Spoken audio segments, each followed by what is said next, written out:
Good morning everyone. We will start with a fresh topic. अपने अपने किताबों में जहां पर भी आपको वॉल्यूम 1B दिखाई दे रहा हो, अपने किताबों में बहुत सारी किताबें होती हैं, पर देखिए जहां पर वॉल्यूम 1B दिखाई दे रहा हो वहां पर आ जाइए। जस्ट स्टार्टेड वॉल्यूम 1B जहां पर भी दिया हुआ है कंपनी ऑडिट लिखा होगा वहां पर आ जाइए। Now look at the screen. Section 141।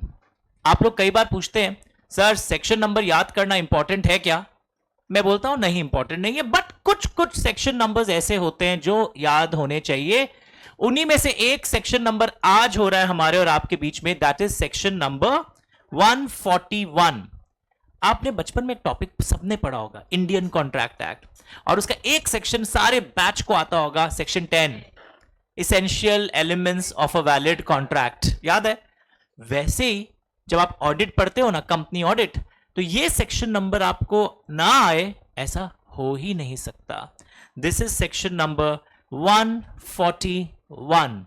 Understood? Now सबसे पहले ये जो वर्ड है ऑडिटर्स, ऑडिटर्स बहुत टाइप के होते हैं वैसे तो। जैसे जो बच्चे सीए करते हैं, चार्टर्ड अकाउंटेंसी, वो भी ऑडिटर बनते हैं। जो बच्चे कॉस्ट अकाउंटेंसी करते हैं वो भी ऑडिटर बनते हैं। जो बच्चे सीएस करते हैं वो भी ऑडिटर बनते हैं। बट कॉस्ट अकाउंटेंट वाले लोग जो ऑडिटर बनते हैं ना, वो इस सेक्शन के अंदर नहीं है, वो होता है कॉस्ट ऑडिटर। सीएस वाले लोग जब ऑडिटर बनते हैं ना, आपके कोई फ्रेंड सीएस कर रहे होंगे, कंपनी सेक्रेटरीशिप का कोर्स, वो बनते हैं सेक्रेटेरियल ऑडिटर। एंड कई लोग, आप जैसे लोग, वो आप बनोगे चार्टेड अकाउंटेंट और आप बनोगे, एरो से लिखते रहना, रनिंग नोट चाहिए मुझे ना, stone man and stone women नहीं चाहिए क्लास में या घर पे, जहां पे भी आप क्लास कर रहे हो। जस्ट स्टार्टेड द क्लास, अपने अपने किताबों में जहां पर भी ये अंश दिया हुआ है वहां आ जाइए। So please open statutory auditor. Concept का नाम क्या है? Statutory auditor. एंड एक चीज बता ही दूं इसके पहले कि आपको टेंशन हो, ये चार्टेड अकाउंटेंट्स इन प्रैक्टिस जो होंगे ना, वो ये रोल अदा करेंगे, वो ऑडिट करेंगे। अभी ऑडिट क्या होता है ये भी आपको नहीं पता, we will be discussing about that too. तो पहले एक बैकग्राउंड क्लियर हो गया। If someone is late, we are on chapter number 4, we are on section 141 and हम लोग डिस्कस कर रहे हैं आज एक वर्ड ऑडिट, और उसके बाद हमारे कॉन्सेप्ट और क्लियर होते जाएगा, स्टैट्यूटरी ऑडिटर। ओके, तो स्टैट्यूटरी ऑडिटर के बारे में आप एक कॉन्सेप्ट देखिए, ये कौन है? CA in practice. Statutory auditors are chartered accountants in practice. याद रहेगा? Now look here everyone, audit क्या होता है? मैं बहुत आपको बुकिश डेफिनेशन यहां पर आपको नहीं बताऊंगा that what is audit. I will not discuss with any bookish definition. अगर कोई पूछे ऑडिट क्या होता है, जैसे आप होटल में खाना खाते हो, 10 दोस्त गए थे, बिल आता है ना, और अपने हड़बड़ी में क्या करते हैं, कई बार एक दोस्त वॉलेट निकालता है, बाद में सब टच करेंगे, कोई एक पार्टी नहीं दे रहा है, तो आप ये बिल निकाल के पेमेंट करने लगते हैं। सपोज 10,000 का बिल आया है, एक फ्रेंड आप में से ना सीए पढ़ा हुआ था, वो होशियार था, ए रोक भैया बिल दीजिएगा, हम ऑडिट करेगा। तो और एक फ्रेंड बोलता है एक कैलकुलेटर खोल लिया यार, फिगर बोल, हम ऐड करता है। तो उसको समझाता है सिर्फ कैलकुलेटर खोलने से ऑडिट नहीं होता है, सिर्फ एरिथमेटिकल बिलिंग का फिगर चेक करने को ऑडिट नहीं बोलते हैं। तुम लोग यही सोचा था ना, सर जो वाउचर होगा, सर जो डॉक्यूमेंट आएगा, सर जो बिल आएगा ना, उसका टोटल को रीचेक कर लेंगे sir, sir that is audit. No, what is audit? सुनो, बहुत होशियार, यही था वो होशियार दोस्त बैठा नहीं जो, ये पता है क्या बोलता है? 4 प्लेट पनीर आया था, आया था। 4 प्लेट काली दाल आया था, आया था। 15 प्लेट नहीं नहीं सर, हम लोग तो आलू दम मंगवाए नहीं सर। ए बिल ठीक करा क्या? This expense is not related to my table. समझ में आ रहा हम क्या बोलना चाह रहे हैं आपको? ऑडिट में आप ये भी देखते हैं क्या वो एक्सपेंस आपके बिजनेस से रिलेटेड है या नहीं है। तुम क्या सोचता है रिलायंस कुछ भी ऐसे बस पीएल में डेबिट कर देगा और वहां के ऑडिट हो जाएगा, बिल मैच कर लेगा? बिल तो नकली भी बनते हैं। जब ऑडिट होता है ना, एक्सपेंस के एक एक बारीकी को चेक किया जाता है, क्या वो कंपनी के बिजनेस से रिलेटेड है, कौन ऑथोराइज किया, बहुत सारे पॉइंट्स को यहां पर देखा जाता है। Then we say that audit is done. कोई इनकम आप पीएल में अगर रिकॉग्नाइज करते हैं तो आप देखते हैं वो कंपनी का बिजनेस से रिलेटेड ही है ना। डॉक्यूमेंट जरूर देखते हैं ऑडिटिंग के समय। जैसे तुम बोल दोगे ये लैंड एंड बिल्डिंग हमारी है, बैलेंस शीट में दिखाते हैं, तो जो ऑडिटर है वो बिल्डिंग को टच करके आएगा क्या बिल्डिंग खड़ी है? टाइटल डीड्स दिखाइए, आपके नाम में रजिस्ट्री हुई है ना, तभी ना अपने बैलेंस शीट में दिखा सकते हो। लोन दिखा दिए बैलेंस शीट में 20 करोड़ का, ये क्यों? पड़ोसन का था पर हमको दुख होता, उसका तकलीफ हमरा तकलीफ। Shut up! क्या तुमने लोन लिया था कि तुम्हारे बैलेंस शीट में रिफ्लेक्ट हो रहा है? तो समझ में आ रहा है, ऑडिट में इनकम, एक्सपेंस, एसेट, लाइबिलिटीज, सब चीज की चेकिंग होती है, जिसको तुम लोग बाद में पढ़ोगे, वाउचिंग, वेरिफिकेशन, ये सब वर्ड्स। तो audit is not merely about what? Calculation checking, but उससे बियॉन्ड जाकर हम चेक करते हैं। हम चेक करते हैं मतलब आज का जो क्लास है वो statutory auditor, CA in practice के एंगल से मैं समझा रहा हूं आपको। Are you understanding? सीएमए वाले लोग भी ऑडिट करते हैं, उनके लिए आएगा एक और एक सेक्शन। दैट्स व्हाई सीएमए के सब्जेक्ट में ये क्यों पढ़ाता है हम लोग को, फिर 141 पढ़ना पड़ता है, कंपनी लॉ है। Understood sir? सीएस वाला लोग को ये क्यों पढ़ाता है? पढ़ना पड़ता है। सीए भी उन लोग का चीज पढ़ता है, सीएमए भी उन लोग का चीज पढ़ता है। इसका एक और कारण है, आजकल मार्केट में पता है ऐसे फर्म बनने की कॉन्सेप्ट बहुत इंपॉर्टेंस गेन कर रही है, जिसमें सीए भी हो, सीएमए भी हो। जैसे बोलते हैं ना वन स्टॉप सोल्यूशन। आपको कोई सीए से रिलेटेड काम है, हमारे फर्म में आइए। आपको कोई सीएमए से रिलेटेड काम है, हमारे फर्म में आइए। आपको सीएस से रिलेटेड काम है, हमारे फर्म में आइए। So these concepts are gaining very much popularity nowadays. तो पहले बैकग्राउंड क्लियर हुआ। ऑडिट को मैंने आपके होटल के बिल से समझाया, बहुत ही रॉ घटिया कॉन्सेप्ट है, पर ये मानसिकता आपकी दूर हो गई कि आप जो सोचते थे ना ऑडिटिंग का मतलब होता है अरिथमेटिकल एक्यूरेसी, एक एक चीज चेक किया ना रे, बिल आ गया तो नकली भी तो बनते हैं।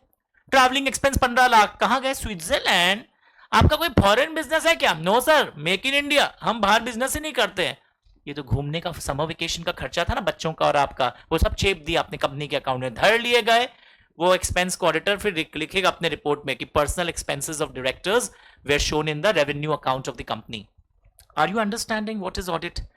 अब ऑडिटर करता क्या है पता है? ये जो ऑडिटिंग होती है ना, आप एक ऑडिट का सिलेबस में हार्डकोर ऑडिट जब पढ़ोगे, ऑडिटिंग में ऑडिटर जैसे अपने सीए वाले लोग, सीएमए वाले लोग अकाउंट्स में एक वर्ड सुनते हो ना, अकाउंटिंग स्टैंडर्ड्स। ऑडिट में एक वर्ड होता है ऑडिटिंग स्टैंडर्ड्स। तो जब एक CA in practice statutory audit करता है तो वो ऑडिटिंग स्टैंडर्ड्स में लिखे हुए प्रोसीड्यूर्स फॉलो करता है, सिस्टमैटिक तरीके से। आड़ू बुद्धि से नहीं कर लेगा कुछ भी। क्या क्या करना है, इंटरनेशनली जो स्टैंडर्ड्स फॉलो होते हैं ना, इंडिया में ऑलमोस्ट वही फॉलो होते हैं, because we are trying to match with the global practices. तो एक सीए जब ऑडिटिंग करेगा तो वो सिस्टमैटिक तरीके से करेगा और अपना ओपिनियन एक्सप्रेस करेगा। क्या एक्सप्रेस करेगा? एक एक वर्ड पे मार्क्स है। ओपिनियन एक्सप्रेस करेगा। क्या ये फाइनेंशियल स्टेटमेंट्स, अकाउंट्स टीचर से सुना होगा, शो कर रहा है क्या ट्रू एंड फेयर व्यू? क्या ये financial statement true and fair view reflect कर रहा है या नहीं कर रहा है? Are you understanding? This is auditing. It's a systematic expression of opinion whether financial statements are showing true and fair view. ये अकाउंट्स में सुना है क्या ये word? True and fair view का मतलब क्या होता है? सब कुछ सही होगा, एक गलती भी बाद में नहीं निकल सकता, यही होता है? नहीं नहीं नहीं नहीं, true and fair view and true and correct view अलग चीज है। इंटरव्यू में पूछता है, ईवाई में मेरे स्टूडेंट पार्टनर बन गए अभी 1.5 साल पहले, 2006 में मेरे से पढ़ते थे, Ashok Mahavar. He has now become the partner of EY, Bangalore shift हो गए, कलकत्ता में थे इतने साल। तो ऐसे और स्टूडेंट्स हैं। अभी एक इत्तेफाक की बात बता रहा हूँ, रिजल्ट आया ना सीए इंटर का, तो मैंने अपने पुराने स्टूडेंट जो मर्जर्स एक्विजिशंस में ईवाई में है, मैंने उनको एक बायोडेटा भेजा। सीए बन गई थी एक स्टूडेंट, ये ना बायोडेटा भेजी है, इसका इंटरव्यू कॉल नहीं आ रहा है। तो पता स्टूडेंट क्या लिखता है? बाई चांस सर हम ही ले रहे हैं परसों उसका। तो हम बोले कि अच्छे से कोशिश करना, अगर अच्छा आंसर हो तो give priority to her, she is my student from your coaching centre जहां तुम पढ़ते थे। तो ऐसा मतलब दैट वाज लगा, अरे वाह बच्चे इतने बड़े हो गए, एक पार्टनर बन गया और भी ईवाई में भर्ती है हमारे। एंड कोइंसिडेंटली जो क्वेश्चन जिसको मैंने तो फॉरवर्ड किया था, बोला हम ही ले रहा है इंटरव्यू। तो ऐसा भी होता है। तो इसलिए आप लोग को भी मैं कई बार बताऊंगा ये क्वेश्चन आने वाला है। तो ये भी मैंने इंटरव्यू नहीं दिया ईवाई में जाके, पर मुझे पता वहां का एक क्वेश्चन है ये। Gentlemen, what do you mean by true and fair view? Gentlemen, true and correct view, financial statement should reflect true and correct view. What is your view? Yes sir, true and correct view. No, the phrase is true and fair view. Are you understanding? तो interview में क्या पूछा जाता है, कई बार बच्चे पूछते हैं, थोड़ा आउट ऑफ ट्रैक जा रहा हूँ 30 सेकंड्स के लिए, कुछ भी पूछ लेते हैं, सिंपल बातें भी. Kinjal Ajmera all India first का इंटरव्यू कहाँ हुआ था पता है? हमारे सेंटर में ईवाई का इंटरव्यू. कैसे? मेरे ही चेंबर में बैठ के जूम मीटिंग ऑर्गेनाइज करवा के मैंने ईवाई से बात करा के, मेरे इसी चेंबर में पीछे में, और वो आगे बाहर 1 मिनट में. हम लोग क्या हुआ सर, पूछे कितने भाई बहन हो, ऑल द बेस्ट, बाय, आ जाना कल से. तो I have seen number of interviews, I have seen people rising, and I have also seen people बर्बाद होते हुए. स्पेशली कौन बर्बाद होता है आपको जेन्युइनली बता रहा हूँ कसम खा के. एक तो जिनके गोल्स ही नहीं होते ना. देखो हो सकता है तुम टॉपर टाइप के नहीं हो ना, टॉपर नहीं हो, 99% नहीं आया था ना, देखो पता चल गया, पर तुम सीए बनोगे, अच्छे मार्क्स से बनोगे. क्यों? कंसिस्टेंट है बच्चा, अपना सिंसेरिटी मेंटेन कर रहा है. और सीए की पढ़ाई में बता दें, एक टेक्निक है, एक हिडन आजकल अप्रोच है. टॉपर वाले लोग नहीं करते हैं CA, don't take it otherwise. Course खराब नहीं है, उनका माइंड है ना बहुत ज्यादा फास्ट हो गया है, हमको स्टार्टअप लगाना है, हमको एमबीए करना है, हमको कुछ और करना है. सीए में सिंसेरिटी, हार्डवर्क, कंसिस्टेंसी चाहिए. Sincerity is very important. Table chair से चिपक कर सीएमए में भी, सीएस में भी आप बैठ सके तो सीए करिएगा. और बहुत ही आप फंकी टाइप के हो, नहीं हमसे सब नहीं होता ऐसे टेबल चेयर से बैठ के, then don't join these 3 courses. तब एमबीए में जाइए, अगर इंग्लिश बहुत अच्छी है, मैथ्स बहुत तगड़ा है, तभी जाइएगा, वरना मत जाइएगा. सर तब हम क्या करें? कुछ और करिए, बहुत कोर्सेज आजकल, मेरे को तो आइडिया भी नहीं होगा. तो it doesn't mean that you are bad if you are not doing my, मतलब the course which I like. I appreciate and have respect for all professional courses. But मैं ये बता रहा हूं कि अगर आप कॉन्सेप्चुअली सॉलिड बनोगे ना, जैसे true and fair view, true and correct view, ये एग्जाम में नहीं आएगा, बट ये इंटरव्यू के भी क्वेश्चंस है. You will be easily able to get in a good firm, in a good company, आपकी प्लेसमेंट हो जाएगी, जो फाइनल हमारा गोल होना चाहिए. Just started, nothing lost. बैठिए, जल्दी बैठ जाइए. तो सेक्शन 141 हम लोग पढ़ रहे थे. तो ऑडिट में what did we see, what happens in audit? आप ओपिनियन एक्सप्रेस करते हैं, सीए हैं आप, कि whether financial statements are showing true and fair view. तो आज हम क्या देखने वाले हैं? कौन ऑडिटर के रूप में अपॉइंट हो सकता है एंड कौन ब्लैकलिस्टेड है. मतलब किसको आप ऑडिटर के रूप में अपॉइंट नहीं कर सकते, आज हम ये भी देखेंगे. अंडरस्टूड? तो जब तक मैं ये पढ़ाऊंगा, एक डेफिनेशन ऑडिट का लिखवा रहा हूं just for knowledge purpose. Let us right.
आएंगे ना यहाँ पर,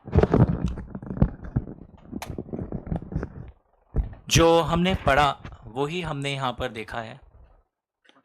तुमने टेलीग्राम में देने मना कर दिया ना.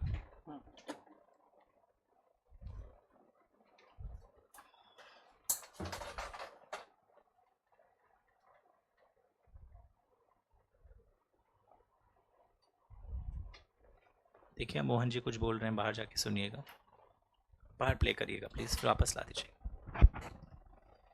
मैंने इंक अलग अलग क्यों बदला, उसके पीछे रीजन है. ये एक एक वर्ड अपने आप में एक बहुत कहानी है. कि जो हम ऑडिटिंग की बात करते हैं, it is a systematic expression of opinion where the financial statements are showing true and fair view. Systematic क्यों बोला? Because auditing standards are followed, which are a set of principles laid down in a systematic manner. Independent का मतलब क्या होता है? हाँ sir, देश आजाद है, हम सब इंडिपेंडेंट है. हाँ, what do you mean by independent? Sir, without any बायस नहीं होना चाहिए. एक बात बताओ, तुम सीए का एग्जाम लिख के आते हो, सीएमए का एग्जाम लिख के आते हो इंटर का, तुमसे ही अगर चेक करवाए तो कितना दोगे अपने आप को? फुल। बाबा इतना लालची, 97 94 बोलता है, बायस्ड हो जाओगे ना आप। तो अगर financial statements Reliance industries limited maintain कर रहा है उसके मैनेजमेंट, और वो ही अगर अपना ऑडिट करें खुद ही जस्ट इमेजिन, कुमार मंगलम बिरला, पता है आपको, सीए भी है। कुमार मंगलम बिरला सीए का पढ़ाई किया हुआ है, डिग्री है, उसकी कंपनी का ऑडिट वो खुद ही कर ले कि हम पैसा बचाऊंगा, तो कैसा रिपोर्ट जाएगा? All is well. तो ये नहीं होना चाहिए। इसलिए what is being said here that auditing is systematic and independent expression of opinion. Independent का मतलब समझ में आया? इंडिपेंडेंस कैसे आता है? जब एक ऐसे शख्स से आप ऑडिट कराएंगे जो इंडिपेंडेंट हो, और इस इंडिपेंडेंस को अपलिफ्ट करने के लिए कॉन्सेप्ट को ये सेक्शन इस दुनिया में बना है कि ये लोग ऑडिटर नहीं बन पाएगा। क्यों नहीं बन पाएगा? We want to make the auditor independent. Did you understand? हम चाहते हैं कि ऑडिटर क्या बना रहे? इंडिपेंडेंट। हम नहीं चाहते हैं कि इन लोग क्या हो? बायस्ड हो। ओके, तो ये समझ में आया? द डेफिनेशन को मैंने आपको सपोर्ट भी कर दिया कि रटना ना पड़े। Why it is called systematic? Because lot of standards in auditing have lot of principles and rules.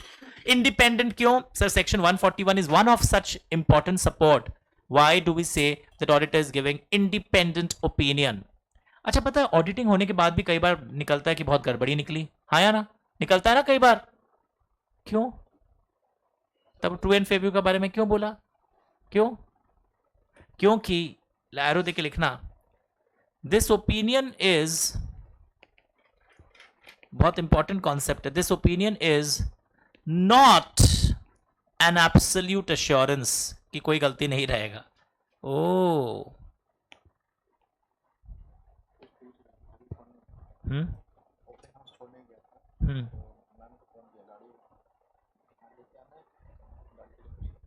तुम करो फोन, तुम कॉल करो वहां पर। इट इज, बाहर जाके जाओ, कॉल करो 98301 में। It is not a, sorry, it is a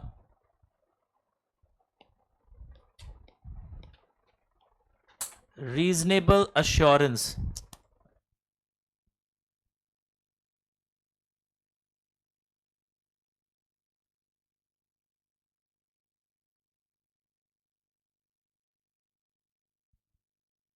is not an absolute assurance, it is a reasonable assurance. क्या word लिखा हुआ है?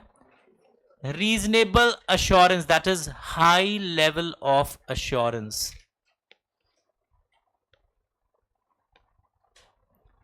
रीजनेबल भी हाई लेवल होता है।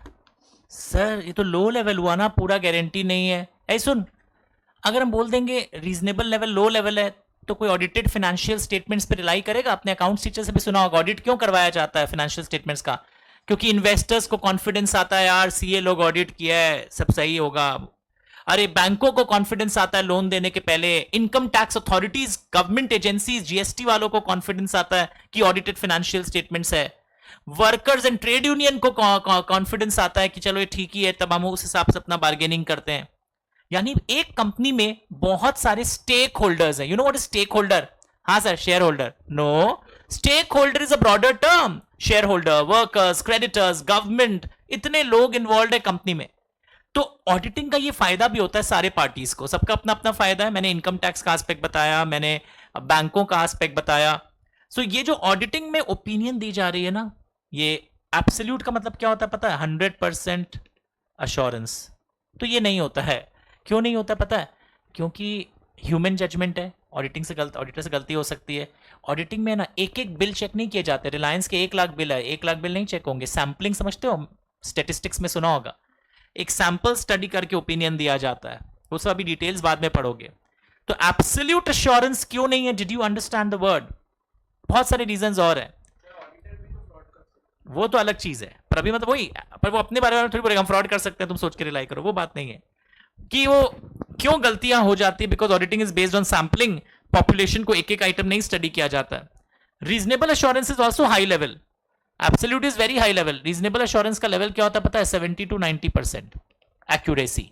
और पता होता है इन्वेस्टर या स्टेक होल्डर को that audit report is only giving Audit report is only giving us reasonable assurance. Reasonable assurance doesn't mean low level. Reasonable assurance means high level of assurance. Very late today.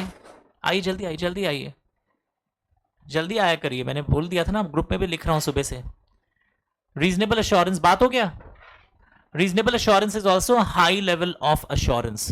Did you understand everyone? तो इनके आने के पहले हमने आज क्या देखा? ये जो वर्ड ऑडिट होता है, मैंने एक होटल बिल का एग्जांपल दिया.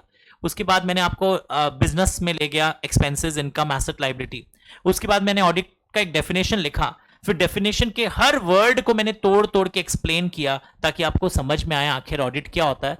और आज पता चल गया कई बार ऑडिट हो जाने के बाद भी गलतियां रह जाती है. सर कैसे रह सकता है? रह सकता है. It is a reasonable assurance. और इस रीजनेबल लेवल से नीचे नहीं जा सकते हो आप कि पूरा ही गलती दे दी और ऑडिटर हंसता है. आपको तो पता ही था होगा ही. बोले नहीं, बछावत सर बोले थे कि रीजनेबल अश्योरेंस तो मेंटेन होना चाहिए. तुम्हारा बहुत इससे नीचे लोअर लेवल का अश्योरेंस नहीं हो सकता. तो हम लोग ये क्यों पढ़ रहे थे? बिकॉज ऑडिट तो बहुत टाइप के होते हैं, पर आज का पूरा क्लास किसके नाम है? स्टैट्यूटरी ऑडिटर्स के नाम है, चार्टर्ड अकाउंटेंट इन प्रैक्टिस के लिए. पता है सीए बनने के बाद या तो आप कहीं जॉब कर सकते हो, तो आपको बोला जाता है सीए इन सर्विस, या आप खुद का कोई फर्म खोल के भी प्रैक्टिस कर सकते हो, या इंडिविजुअल नाम में प्रैक्टिस कर सकते हो. और आजकल तो आपको शायद समाज में रहते हो ना, सीए लोग अपना एलएलपी बना रहे हैं, लिमिटेड लाइबिलिटी पार्टनरशिप. सबने सुना होगा, बोला चेहरा नहीं. You must have heard about the word LLP, that is limited liability partnership. ये ऑन कर दीजिएगा डीके जी थोड़ा सा उस तरफ करके. LLP, that is limited liability partnership. तो सीए जब लोग ऑडिट करते हैं प्रैक्टिस में, या तो इंडिविजुअल नाम या फर्म या एलएलपी. वैसे आपको पता है एलएलपी पार्टनरशिप फर्म है या बॉडी कॉर्पोरेट है? Body corporate. अगर ये नहीं पता है तो प्लीज, चांस मुश्किल है आपका, मतलब जो भी रिजल्ट. तो LLP is a body corporate, मतलब उसमें कुछ फीचर्स फर्म की होते हैं, कुछ फीचर्स कंपनी के होते हैं. बट बॉडी कॉर्पोरेट का मतलब समझ गए ना? It has a separate entity apart from its partners. Firm में ऐसा नहीं होता है.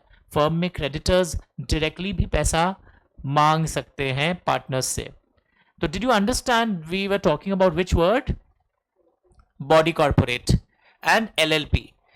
अब हम लोग आगे बढ़ते हैं, चैप्टर शुरू करते हैं. बहुत सुंदर चैप्टर है, one of my favourite. Let's start. आपके बुक के कलर्स थोड़े अलग हो सकते हैं, कोई फर्क नहीं, अंदर से सेम है almost. Turn the page, come to the first aspect.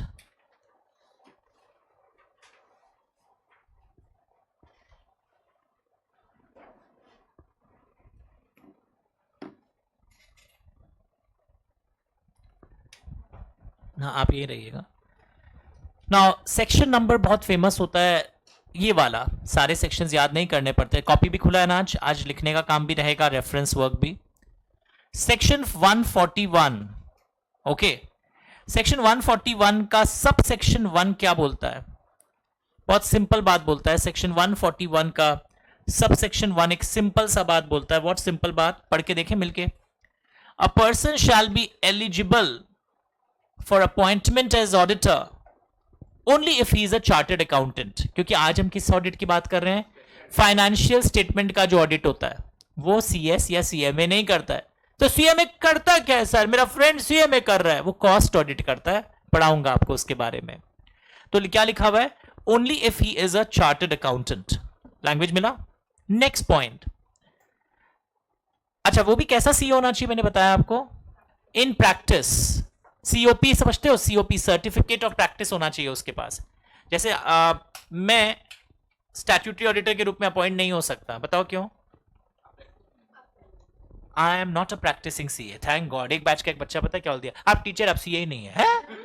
यार मेहनत करके पास हुए हैं तो, पर मैं सीओपी नहीं लिया हूं, मैं मेंबरशिप लिया हूं. I am a member of ICAI but I have not taken COP and they will not give it to me also now. क्योंकि सीओपी के लिए नियम होता है कि मैं प्रैक्टिस करूं, और उनको पता है दैट मैं अमित बछावत हूं, I am into full fledged teaching. तो आजकल टीचर्स को सीओपी नहीं दिया जाता है. एक बार हम लोग अप्लाई किए थे अभी 2 साल पहले, कि भूल गए होंगे पुराना बात मेरा. तो फोन आ गया ऑफिस में, ये वही अमित बछावत है ना जो पढ़ाते हैं? बोला हाँ. तो आपको नहीं मिलेगा सर, सॉरी. पोलाइटली बोले, because I am not eligible, क्योंकि मेरे I am into full fledged teaching. अब कोई अगर कोई टीचर ये दिखा दे हम तो 2 ही घंटा पढ़ाते हैं बाकी टाइम प्रैक्टिस कराते हैं, तो बहुत लोग ले भी रखे हैं, मेरे को नहीं मिला। ओके, फर्म भी अपॉइंट हो सकता है, क्या देखो इंक अलग लगाते रहना, फर्म भी अपॉइंट हो सकता है, यस बताया था, मुंह से निकल ही गया था, पर इंक अलग अलग लगाना, इंक बहुत सारे चाहिए क्योंकि हर एक डॉट पे मीनिंग चेंज होगा। एक ऐसा फर्म को अपॉइंट कर सकते हो, इंक लगाना इंक अलग, जिसके मेजॉरिटी, बस ऐसे ही लगाना, मेजॉरिटी पार्टनर्स जो इंडिया में हो वो क्वालिफाइड हो अपॉइंटमेंट के लिए। इसका क्या मतलब है सर, सिर्फ मेजॉरिटी होने से चलेगा? यस, मतलब क्या है सुनो, ट्राई टू सी। एक फर्म में 12 पार्टनर्स है, ये क्वेश्चन है तुम्हारे बुक में लिखा हुआ, सबकी बुक में है ना, चलो गुड। 7 सीए, 3 सीए से आया हुआ क्वेश्चन है, सीए फाइनल में आया हुआ क्वेश्चन है, सिंपल सा, एंड 2 सीएमए।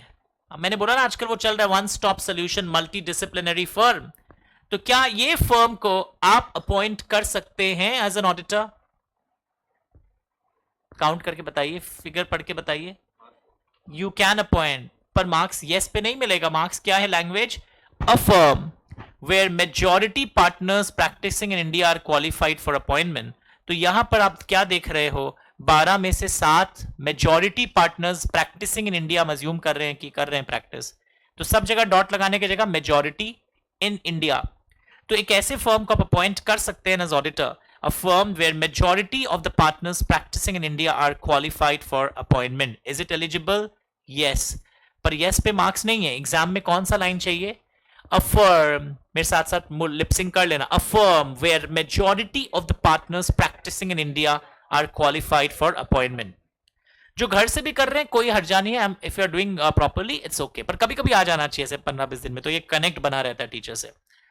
वैसे देखो, where a firm including LLP is appointed as auditor, मैंने बताया था ना एलएलपी को अपॉइंट कर सकते हैं आप, मैंने बताया था ना एलएलपी अलाउड होता है।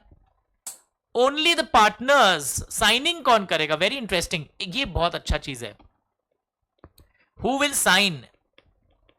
मैंने ये बोल दिया फर्म को अपॉइंट कर लीजिए, उस फर्म में सीएस भी हो सकते हैं, सीएमए भी हो सकते हैं। अब साइन, तुम लोग तो इंडियन पार्टनरशिप एक्ट बचपन में कहीं भी पढ़ा होगा, sir any partner can do any act on behalf of the firm. Sir CS sign करेगा फाइनेंशियल स्टेटमेंट अब से स्टैट्यूटरी ऑडिट के बाद। हम लोग क्यों सर पार्टनरशिप एक्ट, चुप, कंपनी लॉ में क्लियरली लिख दिया, साइनिंग लिखा, तुम भी ऐसे बनाया अलग इंक से, हु विल साइन, जो मैं बोल रहा हूं करते चलो, तुम भी अलग इंक से बनाया हु विल साइन। तो हु विल साइन का आंसर क्या निकला बताओ? Only the partners who are CA. सारा अंडरलाइन नहीं करना, अंडरलाइन करने का तरीका अगर आप मेरे से पहले ही पढ़ चुके हो जीवन में, आपको पता है, जहां दरकार हो वहां। और वैसे बुक ऑलरेडी बहुत अच्छी बनी हुई है कि कोई एकदम आलस में भी मेरा क्लास अटेंड करता है तो ऑलरेडी सब मार्किंग्स अलग इंक से किया हुआ है।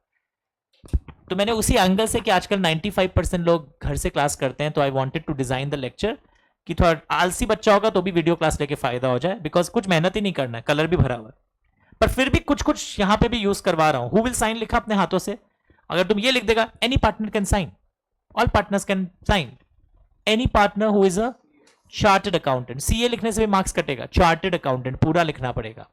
ओके, तो ये हो गया क्वालिफिकेशन। तो सीए बन ऑडिट, स्टैट्यूटरी ऑडिटर कौन सा ऑडिटर है? और स्टैट्यूटरी ऑडिटर क्या चीज का ऑडिट करता है? Financial statements.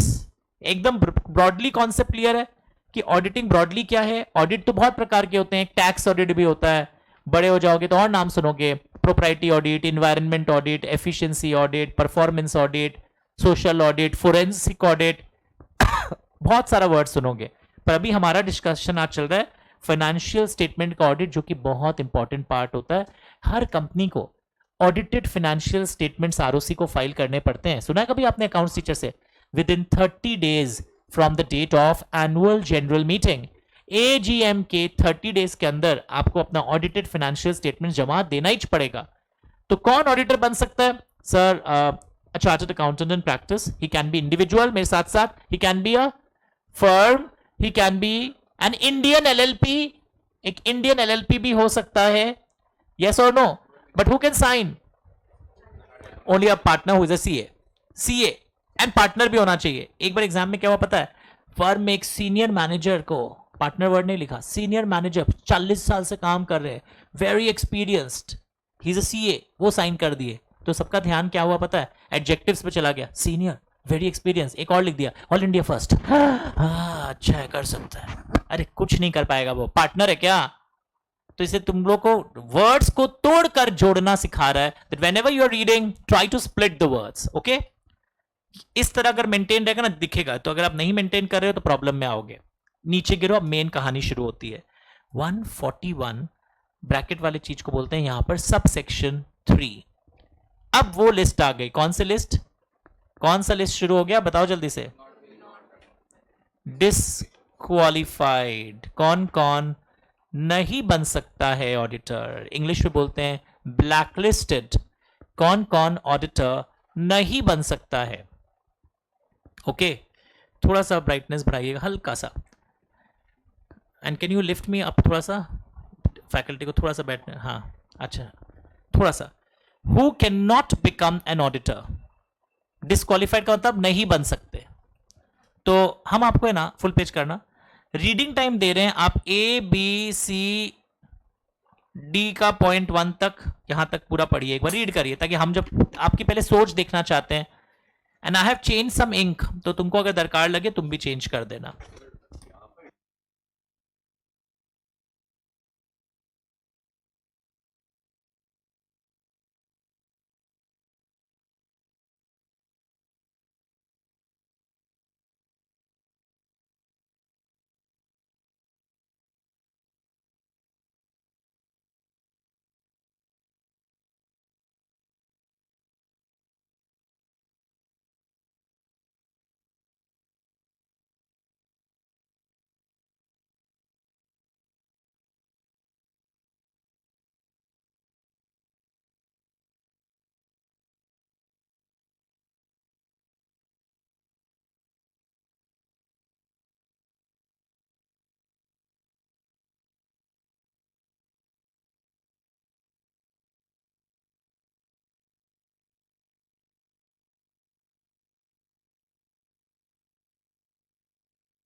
चलिए, लुक एट द स्क्रीन्स।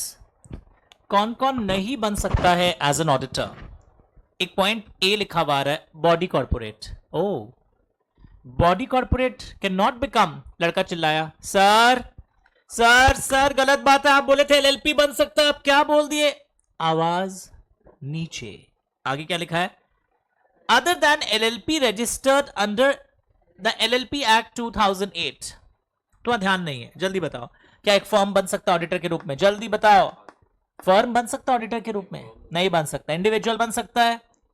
नहीं।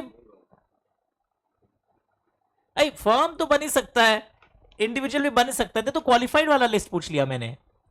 अच्छा एक बात बताओ, क्या एक एलएलपी है सिंगापुर में बना है, क्या वो ऑडिटर के रूप में ऑडिट सर्विस दे सकता है? क्यों, क्या प्रॉब्लम? एलएलपी तो अलाउड है। वेरी गुड, फर्म तो बन ही सकता है, इंडिविजुअल तो बन ही सकता है। अब लोग एलएलपी देखते ही जंप कर जाते हैं, पता है क्या एलएलपी बन सकता है सर? ये जो लाइन है ना तुम्हारे बुक में भी ऐसे है कि अदर देन, इसका मतलब है इंडियन एलएलपीज आर अलाउड, अगर फॉरेन एलएलपी हुआ तो नॉट अलाउड है। ये अदर देन का मीनिंग क्या निकल के आया? तो फॉरेन एलएलपी तो बॉडी कॉर्पोरेट के रूप में क्लासिफाई हो जाएगा और डिसक्वालिफाइड हो जाएगा। तो ये एग्जाम में बहुत बार आता है, तो याद रखिएगा इस चीज को। Okay, so what's written here, only Indian LLP is allowed, सिर्फ इंडियन एलएलपी यहां पर अलाउड है। Will you remember? ओके, अब देखो और कौन ऑडिटर नहीं। अच्छा लिस्ट क्यों आया, जल्दी से याद दिलाता हूं फिर से, बहुत अटेंटिव रहना एकदम। सर कुछ लोग डिस्क्वालिफाइड होते हैं ना सर, वो इंडिपेंडेंस को मेंटेन रखने के लिए। तो ये एक नाम पढ़ो, ऑफिसर और एम्प्लॉय ऑफ द कंपनी। ओ मतलब समझ में आया? तुम्हारे कंपनी का एक एम्प्लॉय है, वो सीए है, उसी से तुम अपना ऑडिट नहीं करवा सकते, वरना तो तुम्हारे फेवर में ही सब कुछ लिखेगा ना। तुम्हारे कंपनी का director, director is an officer of the company, तुम्हारे कंपनी का एक डायरेक्टर है, ऑफिसर है, उसी से तुम अपना ऑडिट नहीं करवा सकते। Are you understanding everyone? तो इंग्लिश का वर्ड क्या आया? ऑफिसर और एम्प्लॉय ऑफ द कंपनी, वो भी ऑडिटर नहीं होगा। ये बहुत फेमस है। क्यों sir? Because this section wants to ensure independence of auditor while they are expressing opinion. So officer or employee of the company cannot become auditor. Is it clear? आगे बढ़ते। और कौन नहीं बन सकता है? Point C, a person who is a partner or who is in the employment of officer or employee of the company. Did you get the word? क्या लिखा हुआ था? A person who is a partner, यानी कि सुनो सुनो मजेदार बात, वो जो ऑफिसर और एम्प्लॉय थे ना, था क्या ऊपर, उसी ऑफिसर और एम्प्लॉय के लैंग्वेज में ना, पर्सन इज अ पार्टनर, उसका कोई पार्टनर अगर हो, यानी हम एक एम्प्लॉय, एक मेरा एम्प्लॉय है वो सीए, और उसी एम्प्लॉय का कोई सीए फर्म है, तो उसके पार्टनर को भी हम यहां नहीं बनाएंगे। समझ में आ गया? क्यों? वापस वो हमारे से क्या हो जाएगा? बायस्ड हो जाएगा। पार्टनर और एम्प्लॉय ऑफ ऑफिसर और एम्प्लॉय, तो ब्रैकेट के अंदर ओई लिख दिया, ओई ऑफिसर एम्प्लॉय, पार्टनर लैंग्वेज मिला, और person who is an employment of officer और एम्प्लॉय ऑफ द कंपनी, उसको भी हम अपॉइंट नहीं कर सकते। तो पहला तीन बहुत सिंपल है। हु आर डिस्क्वालिफाइड, पूरा बैच को आ गया सर। सर शॉर्टकट लिख देते हैं सबका। Sir body corporate disqualified, officer और एम्प्लॉय डिस्क्वालिफाइड, पार्टनर और employ of officer employ disqualified. तुम भी कुछ करते चलो ऐसे शॉर्ट नोटेशंस, ताकि जल्दी पेज पलटने के समय, रिवीजन के समय, पता है क्लास लॉ एंड टैक्स का ऐसा अटेंड करना कि उस दिन का सोचना कि हम 2 दिन पहले कैसे समराइज करके रिवाइज कर पाएगा। अभी का मत सोचो, देख लेते हैं इतना आवर्स का क्लास है वीडियो प्ले करके, ऐसा नोट्स मेंटेन होना चाहिए। उस दिन का सोचो। उस दिन है ना, कहावत है हिंदी में, नानी याद आ जाती है, मतलब लगता है अरे यार काश हम पहले से थोड़ा मेंटेन रखता है। पूरा खेल पता है क्या चीज का, हम सच बता रहे हैं। कोई रैंक होल्डर आता है तो मतलब ये नहीं कि इंटेलिजेंट है, स्मार्ट है, वो मेंटेन किया था, नोट्स बढ़िया से याद करके चला गया, और तुम्हारा मार्क्स कम है मतलब तुम डम्बो नहीं है, तुम्हारा ये प्लानिंग में थोड़ा गड़बड़ी रहा। तुम वीडियो क्लासेस तो सब कोई खुश होता ना, हम इंडिया के बेस्ट से ले रहे हैं, तुम्हारा मार्क्स वर्स्ट क्यों आया? इंडिया के बेस्ट वालों का भी मार्क्स 28-30 आया हुआ है, बहुत हजारों लोगों का, करोड़ों लोगों का। क्यों आता है? बिकॉज बच्चा अपना मैनेजमेंट ठीक से नहीं किया है। That's the only reason. पढ़ाई एक ही है, आप जहां कॉन्फिडेंटली पढ़ सको वहां पढ़िए। तो बॉडी कॉर्पोरेट ऑडिटर नहीं बन पाएगा, ऑफिसर एम्प्लॉय ऑडिटर नहीं बन पाएगा, पार्टनर और एम्प्लॉय ऑफ ऑफिसर एम्प्लॉय नहीं बन पाएगा। ये तीनों मिले। अब डी में आइए। Now what is written in D?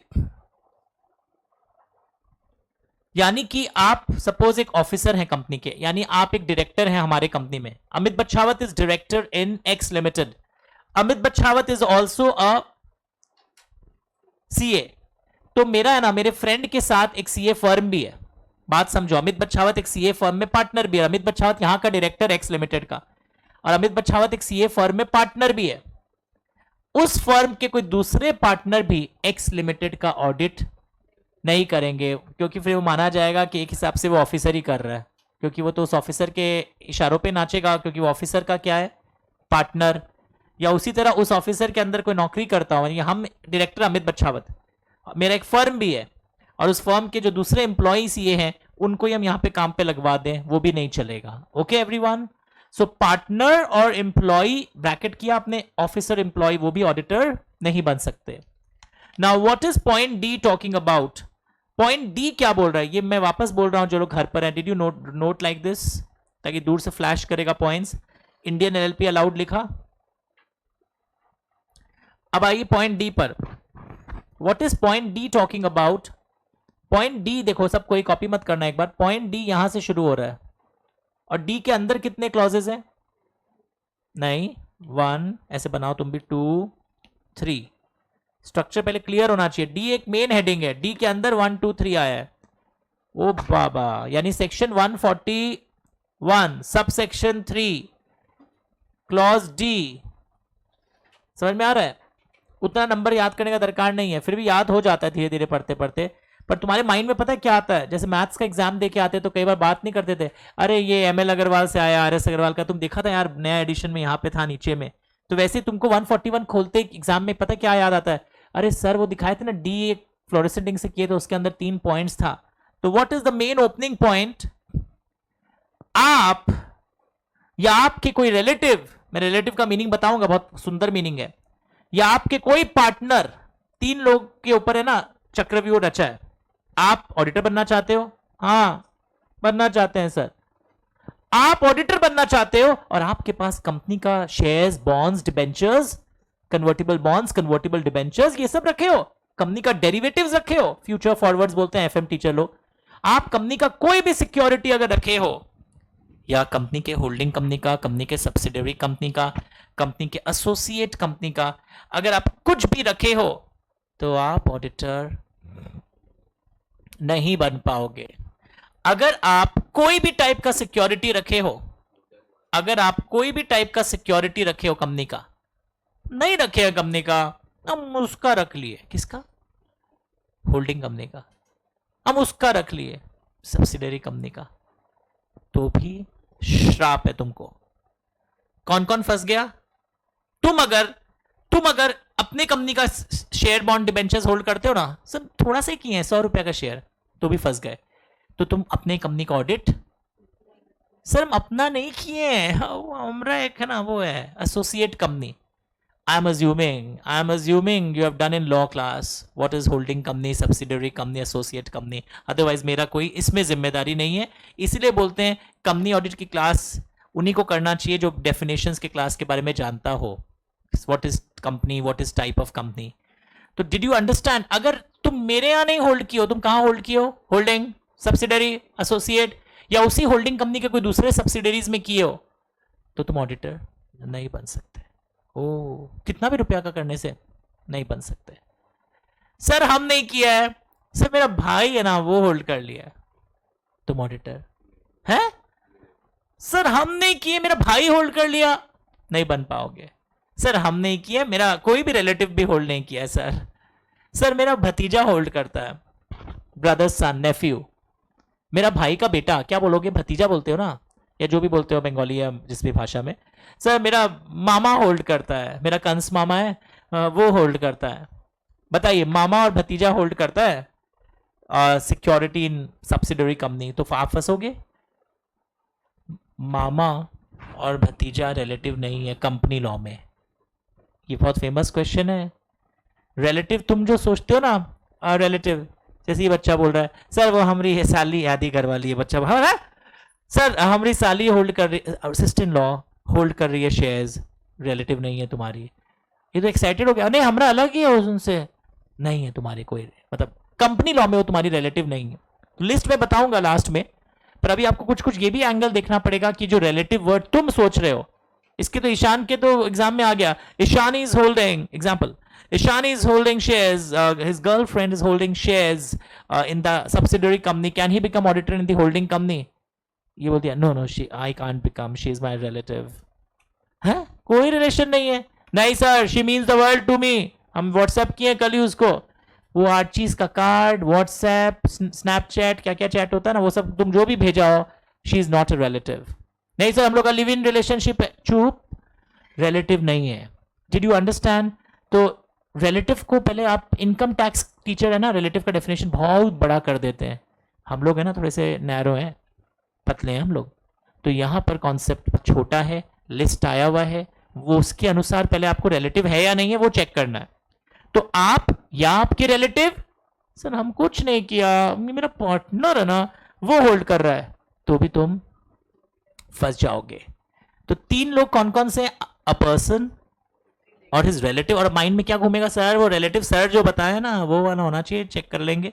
और partner, if they are holding any security, एक लंबा लिस्ट मिला, सर हम कैसे याद करेगा इतना, और दिया है, एक नाम बताएं, ओशाज, सर ओशाज, own company, subsidiary company, holding company, associate company, any other subsidiary of such holding company. अगर आप ओशाज की सिक्योरिटी होल्ड करते हैं तो आप क्या नहीं बन सकते? ऑडिटर। अरे हम नहीं करते हैं सर, वो हमारी वाइफ जाके वहां शेयर खरीद ली किटी पार्टी के प्रॉफिट से, तो मरो, तुम भी मरो। रुको, एक गुड न्यूज है, अब कोई के रिलेटिव अगर थोड़ा सा भी कोई शेयर वहां होल्ड कर लें तो आप क्यों फंसेंगे ना बेकार का, एक भाई तो एक भाई से ना बदला निकाला, उसको पता चल गया था भाई को है ना ऑडिटर बनाने वाले हैं रिलायंस इंडस्ट्रीज में। जॉइंट फैमिली था, भाई भाई का जलन था। तो भाई और एक भाई लेट आया अंबानी से मिलकर, भैया थक गए होंगे ना, हाँ बस अगले हफ्ते से तो बहुत बिजी होने वाले हैं, ऑडिटर बन रहे हैं ना वहाँ के। भैया बन नहीं पाओगे, तुमको क्या जलन है, तुम कैसे रोक सकते हो, तुम्हारा हिम्मत है तो रोक के दिखाओ। भैया खरीद लिए वहां का शेयर्स। यानी सोचो कोई का भाई अगर खरीद ले तो और एक भाई तो मर जाएगा ना झुटमुट का। अब ये थोड़ी बोल सकते हो वैसे हम लोग भाई हैं पर रिलेशन कसाई की तरह आपस में, भाई तो कानून की नजर में तुम भाई हो। तो इसलिए कानून ने गुड न्यूज और दिया, रिलेटिव्स इंक है कि तुम्हारे में भी लगा हुआ रिलेटिव का इंक अलग है क्या, चेक करो मैंने, क्योंकि इंक कुछ इंक चेंज किया मेरे एडिशन में। रिलेटिव में hold security in the company. Oh, relative को एक रिलैक्सेशन है, आप कंपनी में सिक्योरिटी होल्ड कर सकते हैं, अलाउड है, और आप डिस्क्वालिफाइड नहीं होंगे। Maximum maximum face value 1 lakh लिखो, अलाउड इन द कंपनी, सिर्फ अपने कंपनी में, टू रिलेटिव्स। रिलेटिव्स को कितना अलाउ कर दिया आजकल, मैक्सिमम एक फेस वैल्यू। एग्जाम में क्या गंदा काम किया पता, मार्केट वैल्यू 1.5 लाख दे दिया, फेस वैल्यू दे दिया, नॉमिनल वैल्यू लिख दिया 95,000। लोग 1.5 लाख देखते ही पता क्या हुआ, नॉट अलाउड, 1 लाख तक अलाउड था। मार्केट वैल्यू नहीं देखना है, face value and nominal value. Relatives का कितना अलाउड है, is allowed in the company to relatives, maximum face value 1 lakh is allowed to relatives in the company. आप कंपनी में मैक्सिमम कितना अलाउ कर सकते हो रिलेटिव्स को, 1 लाख रुपए, 1 लाख रुपए तक आपको अलाउड है सिर्फ खुद के कंपनी में। पक्का, वेट वेट वेट। और अगर कोई रिलेटिव 1.25 लाख ले लिया है तो भी गुड न्यूज है, उस 60 दिन के अंदर अगर वो बेच दे तो आप बच जाएंगे। Within 60 days he has to sell. 60 days कहां से हो काउंट हो रहा है, फ्रॉम डेट ऑफ परचेज। अब अगर कोई का रिलेटिव है ना ऑलरेडी 1 साल से कंपनी का शेयर होल्ड करके रखा है, सुनो सब कोई, अगर कोई का रिलेटिव 1 साल से कंपनी का शेयर अक्वायर कर लिया है और अब तुम्हारा ऑडिटर बनने का बाद चल रहा है, तो तुम उसको जाके कन्विंस करो प्लीज वो एजीएम के डेट के पहले ना, आप जिस दिन मेरा अपॉइंटमेंट का रेजोल्यूशन पास होगा आप उसके पहले अपना भेज दीजिए ना थोड़ा सा। वो मान गया, और वो मान गया तो क्या हुआ, कोई प्रॉब्लम नहीं है तब तो यानी अगर कोई बहुत पहले से होल्ड कर रखा है उस पर ये 60 डेज नहीं लगेगा। वो अगर अपना पहले से क्या करे, बेच दे, तो कोई प्रॉब्लम नहीं है, मतलब एजीएम वाले दिन के पहले उसका बिक्री हो जाना चाहिए। तो मैं क्या पढ़ा रहा हूं प्लीज ध्यान से सुनो, जिस दिन आपको ऑडिटर बनाने का सोचा जा रहा है, प्लीज सुनो, ऑडिटर कहां अपॉइंट होता है, नॉलेज तो पता होगा, एजीएम में। ओके, तो जिस दिन आपको ऑडिटर बनाने का सोच रहे हैं उस दिन आपका या आपके रिलेटिव का या आपके पार्टनर का कोई सिक्योरिटी होल्डिंग नहीं होना चाहिए इन ओशाज। कुछ गलत बोला, संग संग में लिपसिंग करते रहना, इस बार वो गलती मत करना जो अपने जीवन में पहले एग्जाम में किए थे। You have to be alert, a person should not hold, a person his, साथ साथ में लिपसिंग करते रहो घर से भी अगर कर रहे हो, पर्सन हिज रिलेटिव और partner should not hold any security in ओशाज। तुम एग्जाम में ओशाज लिख के मत आना, पूरा पूरा लिखना होगा, own company, holding, subsidiary. Okay, sure, brightness थोड़ा सा। तो अगर ठीक है, तो इस सिनारियो में आज एक पहला क्लास पूरे बैच को पता चला कि आप होल्ड नहीं कर रहे हो पर अगर आपके रिलेटिव भी होल्ड कर रहे हैं। अच्छा, आपके 4 रिलेटिव्स हैं, कितने, और पता है चारों मिलके होल्ड कर रहे हैं 40 हजार। आप फंसे या बचे, फंस गए। क्यूमुलेटिवली देखना है सबका होल्डिंग। और एक बात, कोई रिलेटिव होल्डिंग कंपनी में होल्ड करता है, एक रिलेटिव सब्सिडरी में, एक एसोसिएट में, क्यूमुलेटिवली देखना है। तो यहां पे लिख देना एक लाइन, रिलेटिव्स एस होल्डिंग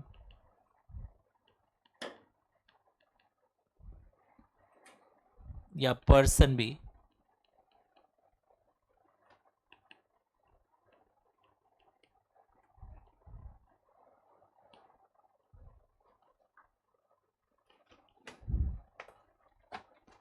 मतलब दोनों तरफ का क्यूमुलेटिव होल्डिंग आप ऐड करोगे। पर ये जो 1 लाख वाली रिलैक्सेशन थी ये सिर्फ किसके लिए थी, जल्दी बता दो। ये 1 लाख वाली रिलैक्सेशन सिर्फ किसके लिए थी, रिलेटिव्स के लिए थी। क्यों बोल रहा हूं अभी पता चलेगा। दीदी बताइए, बैठे बैठे बताइए। ये लड़का ईशान, ये एक चार्टर्ड अकाउंटेंट है, all India 4th NCA final. ये ऑडिटर बनना चाहता है, बट पता है इसने थोड़ा सा ही बस होल्ड किया है, 99,000 रुपीज का फेस वैल्यू अपने एसोसिएट कंपनी में। Can he become auditor? कितना का एक्सेप्शन था? 1 लाख तक एक्सेप्शन है। रॉन्ग आंसर बोल दिया। ईशान 1 रुपया का भी होल्ड नहीं कर सकता है, बिकॉज ईशान ही बनना चाहता है। याद रखेंगे आप, रिलेटिव का फिगर जब दिया रहता है तो 1 लाख का रिलैक्सेशन है। ये पूरा इंडिया रॉन्ग करता है और इन लोग जानबूझ के फिगर देंगे 99,999। एक जन तो बोलता है ए जय काली बचे के छे, ए बच गया रे, लाल थोड़ा सा ज्यादा करता तो फंस जाता। तुम कब कब फंस गया तुमको पता ही नहीं चला।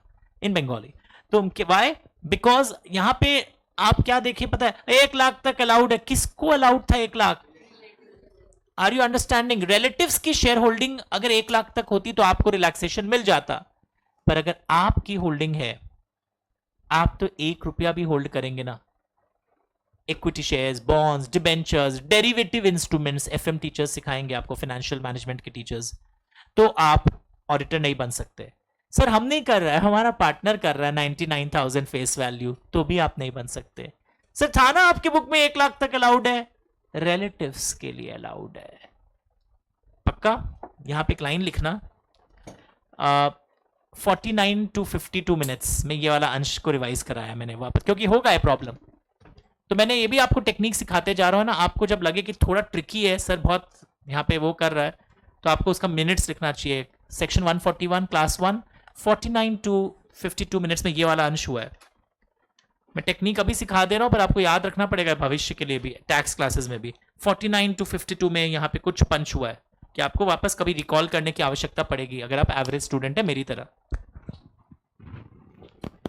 देखिए जी, आपने ट्राइपॉड स्टैंड निकालो, सब चेक कर लो, कल लोग आ रहे हैं।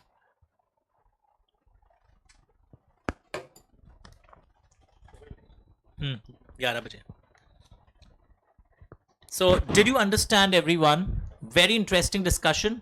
और अगर कोई रिलेटिव बहुत पहले से होल्ड कर रखा था तो एजीएम के पहले वो बेच दे, तब डरना मत 60 दिन के अंदर वो क्यों नहीं बेचा। लॉजिक बताओ तो, एग्जाम में दिया हुआ ना डेटा, वो पहले से होल्ड कर रखा था तो अब बेच देगा एजीएम के पहले। ये 60 डेज ऑफ एक्विजिशन का केस कब आता है? अभी अभी वो होल्ड कर रहा है 1.5 लाख का, तो आप कन्विंस करोगे कि एक्सेस अमाउंट 60 डेज के अंदर ऑफ एक्विजिशन आप बेच दो। बोलो एकदम क्लियर? तो आइए शुरू से पढ़ते हैं। पहला पॉइंट क्या था? Who can not become auditor? BC. Next point क्या था? ओई। नेक्स्ट पॉइंट क्या था? पीई ऑफ ओई। पीई ऑफ ओई, अरे केमिकल फॉर्मूला नहीं पढ़ा रहा हूं। नेक्स्ट पॉइंट क्या था? 3 लोग फंसते हैं, person, his relative, partner holding any security in ओशाज, but relaxation for relatives, they can hold security of face value of 1 lakh, but this relaxation for relatives is only for in the company. अगर relative subsidiary और holding में hold करता है तो relaxation नहीं है। ओह बहुत अजीब है ना ये बात, क्योंकि बहुत क्लियरली लिख दिया in the company। Okay next देखते हैं आगे। अच्छा मैंने बोला था स्ट्रक्चर देखो, डी के अंदर 1 2 3 आ रहा है लिखा हुआ है। डी के अंदर क्या लिखा हुआ आ रहा है? 1 2 3। तो अब 2 पढ़ाऊंगा, पर 2 का भी मेन लाइन कहां से आएगा? डी से। आप या आपके रिलेटिव या आपका पार्टनर इनडेटेड हो, क्या लिखा हुआ है? आप या आपके रिलेटिव या आपके पार्टनर, समझाऊंगा मतलब, इनडेटेड हो 5 लाख से ज्यादा के लिए। कितने लाख से ज्यादा के लिए? 5 लाख से ज्यादा के लिए। अब कोई ना कोई गंदा मैसेज करने वाला है, सर एग्जैक्टली 5 हुआ तो आप नहीं फंसोगे यहां पर। यहां पे फिगर क्या है? Greater than 5। ये ना, ये कंपनी लॉ में ये बहुत रहस्य होता है। याद है डेफिनेशंस जब पढ़ते थे होल्डिंग सब्सिडरी का, सब्सिडरी का डेफिनेशन में ट्रिगर कब होता था? Greater then 50% equity. Sir equality हुआ तो ताली मारना, तब नहीं होगा। एसोसिएट कंपनी में कब ट्रिगर होता था? Greater than equal to 20 and up to 50। मतलब डेफिनेशन का एक विंग है, और भी विंग्स होते हैं, मैं जहां कंफ्यूजन हो रहा है वो बता रहा हूं। गवर्नमेंट कंपनी का डेफिनेशन बचपन में पढ़ा होगा, वहां कब ट्रिगर होता था? ग्रेटर देन इक्वल टू 51%, और वो भी क्या चीज का? Paid up share capital. इसमें इक्विटी प्रेफरेंस दोनों है। सर हम मर जाएगा सर, कभी इक्विटी कभी प्रेफरेंस, वही तो सिखा रहा हूं कैसे हम लोग कंपेयर करके आगे बढ़े। तो वैसे यहां पे इनडेटेडनेस का मतलब क्या है? अब सुनो, तुमने 7 लाख रुपया का, तुमने 7 लाख रुपीस का लोन लिया है तुमने कंपनी से, holding, subsidiary, associate, any other subsidiary of the same holding company, तो आप क्या नहीं बन सकते? ऑडिटर नहीं बन सकते। Did you understand? पक्का? अब रुको। Who is indebted to the company, who is indebted to the company, मतलब तुम लिया है तभी ना तुम इंडेटेड होगा। सर हम अपने कंपनी से लोन नहीं लिया सर, बेकार का इन लोग मगजमारी कर रहा है सर, हम उससे लिया है एसोसिएट कंपनी से। तुम अगर एसोसिएट कंपनी से लोन लिया 8 लाख का, तो भी तुम नहीं बन पाएगा, क्योंकि आज फिर से ओशाज आ गए मेरे जिंदगी में। सर हम लोन नहीं लिया है सर, लोग बेकार काम को पुंगी कर रहा है सर, उस मेरा रिलेटिव लिया है यार, उस पैसा का दरकार था, रिलेटिव लिया है होल्डिंग कंपनी से, हमको बनाइए, हमारा 1 रुपया का लोन नहीं है। नहीं बन पाएगा। बताओ क्यों? क्योंकि पहला लाइन क्या, डी का ऊपर वाला लाइन वापस आ रहा ना, इसके लिए भी अ पर्सन और हुज रिलेटिव, आज ये चैप्टर पढ़ना जरूरी है बाकी पढ़ाई छोड़ के, और अ पार्टनर, फिर यहां आएगा 2 में। मतलब सुनो, what is this actually, this is D1, this is D2, this is D3। अब समझ में आया?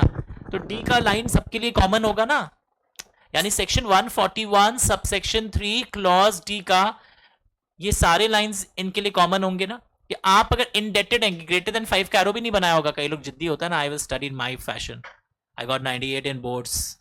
बोर्ड्स का मार्क्स है ना, मिथ है एक्चुअली, गलत मत समझना तुम लोग, ऐसा मैं क्या बोल रहा, हमारा आया 98%। यहाँ तो स्कूल में भी लाए हो हमेशा टॉपर टाइप के, तो हो सकता है आप असली 98 हो, कई बार स्कूल में आते 80, बोर्ड में भूल से 98 आ जाते, तो दैट डजंट मीन दैट कि आप असली में जो स्कूल में भी 98 लाया था उसके बराबर पहुंच गए, आप कंसिस्टेंटली सिंसियर स्टूडेंट नहीं हो। ओके, वो पढ़ के गए बैक क्वेश्चंस और आ गया वही सब। ओके, तो इन इसलिए स्कूल वाला मार्क्स भूल ही जाओ यहां पे। और पता है एक मजेदार चीज है, सीए इंटर या सीएमए इंटर का जो परफॉर्मेंस होता है वो इंटर की परफॉर्मेंस पे डिपेंड करता है, फाउंडेशन के परफॉर्मेंस पे कुछ नहीं है। इंटर के रैंक होल्डर है और फाइनल में गायब। कैलकाटा का तो ऐसा तमाचा मिला, अभी सीए फाइनल का रिजल्ट निकला था, 1 या 2 रैंक होल्डर इंटर के फाइनल में रैंक लाए फाइनल्स में, सारे कलकत्ता वाले गायब। कलकत्ता के 2 या 3 रैंक होल्डर्स ही इंटर में, सपोज 15 लोग रैंक लाए थे कलकत्ता से, सपोज फाइनल में कितने लाए? 2-3 ठो, वापस सब गायब। किंजल अजमेरा जो 3rd आई फाइनल में, उसको छोड़ के सब मोटा मोटी गायब। सिटी ऑफ जॉय, खेलो कूदो बस यहाँ पर दिन भर, थक गए, पढ़ा नहीं जा रहा है। Very good boy. अगर एक लड़का पूछा सर लोन लिया है, हम लिया सर, दरकार होता सर, जीवन में प्रॉब्लम था, 8 लाख का हम लोन लिया है, पर एजीएम के पहले हम चुका दिया था, तुम बन सकते हो। यानी जब तुम्हें अपॉइंटमेंट करने का रेजोल्यूशन पास हो रहा है, उस दिन तुम्हारा इंडेटेडनेस टुवर्ड्स, पता एग्जाम में बेवकूफ कैसे बनाया? A company took a loan from this person of 7 lakhs, तो आप इस क्लॉज में नहीं फंसोगे। आप जब लोन लेते हो तब ना आप इंडेटेड होते हो।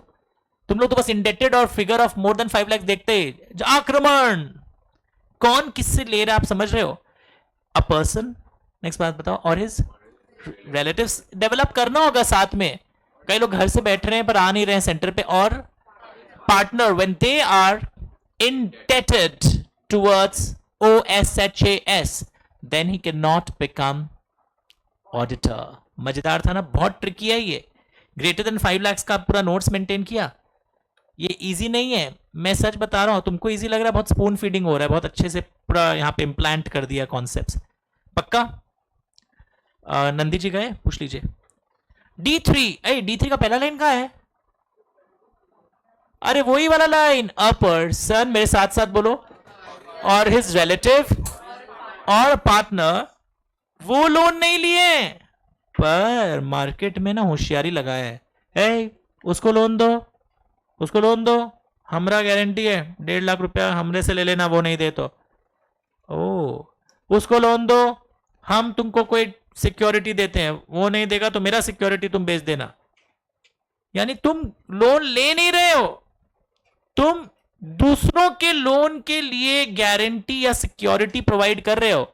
और किसको कर रहे हो, एक ही बात आता है हमको तो, देखो देखो देखो देखो, ओशास को। कितने रुपए से ज्यादा का? अब गंदा मैसेज आने वाला ऑनलाइन का, sir I have a query if it is exactly of 1 lakh. अरे मुन्ना, जिद क्यों? जब हम बोल ही रहे हैं ग्रेटर देन 1 लाख, तो तुमको बस एक पूछना है, सर आपसे बतियाने का मन कर रहा था। ये ग्रेटर देन 1 लाख है क्लियरली। सर अगर 1 लाख हुआ तो नहीं फंसा, आप क्वालिफाइड है। आप डिस्क्वालिफाइड कब होंगे? Did you understand? आपकी सिक्योरिटी, आपका इंडेटेडनेस, आपकी गारंटी। यानी D1 D2 D3 लिखा, सर D3 तो टैबलेट भी होता है ना विटामिन का। हाँ, D1 D2 D3 लिखा, यहां पे क्या था? सिक्योरिटी। यहां पे क्या था? इंडेटेडनेस। यहां पे क्या था? Guarantee oblique security. और इंडेटेडनेस में कितने से ज्यादा का है? ग्रेटर देन, करोड़ नहीं। और यहां पे क्या है? Greater than. तो इंडेटेडनेस क्वेश्चन पेपर में दिखाई देगा, पर देखेगा कि आप लोन नहीं लिए, दूसरों की इंडेटेडनेस के लिए गारंटी जब दे रहे हैं, तब वो ग्रेटर देन 1 लाख में ट्रिगर हो जाता है। देखो इस टाइप का मेंटेन है आपका मार्किंग, आपके एनालिसिस हमारी तरह। मैं फुल पेज करता हूं, just compare, are you able to manage in my style. ये सारे अंश कुछ तो याद हुआ होगा, मैं मान ही नहीं सकता हूं कि आपको एक लाइन भी याद नहीं हुआ। अभी तुम कॉपी में भी है ना, क्या करोगे पता है? इनके शॉर्टकट्स या जो अपने इन्फ्लुएंसेस है, D1 का लाइन को कॉपी करोगे। अभी करवाऊंगा, अभी अभी करवाऊंगा। Start doing it. यस, हाँ मतलब रिपे कर देता है तो बच जाएगा। मतलब AGM के पहले अगर तुम ये सब अपना पाप मिटा दो तो बच जाओगे, लोग करते भी है।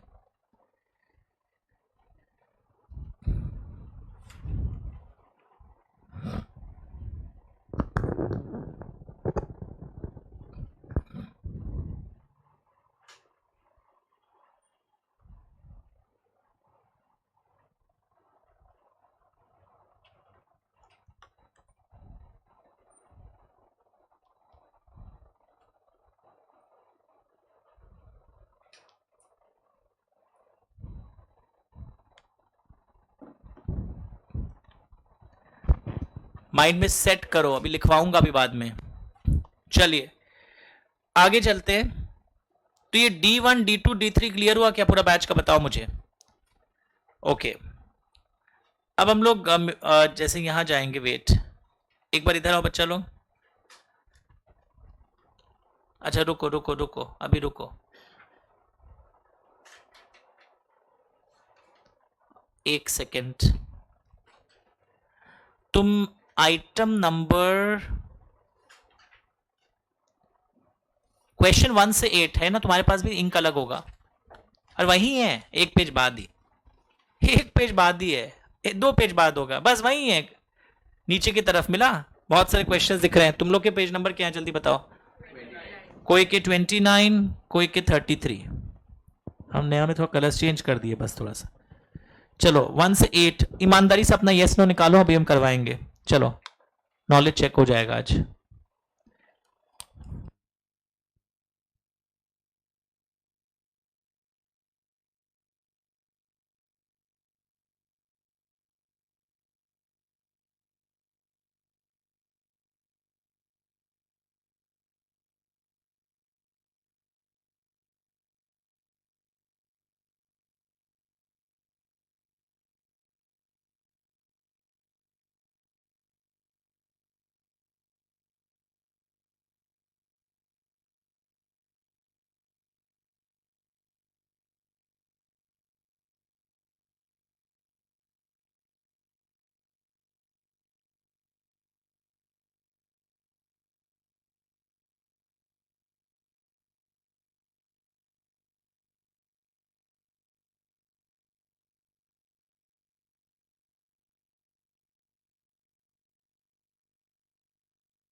जल्दी ट्राई करिए बढ़िया से, all 9 areas.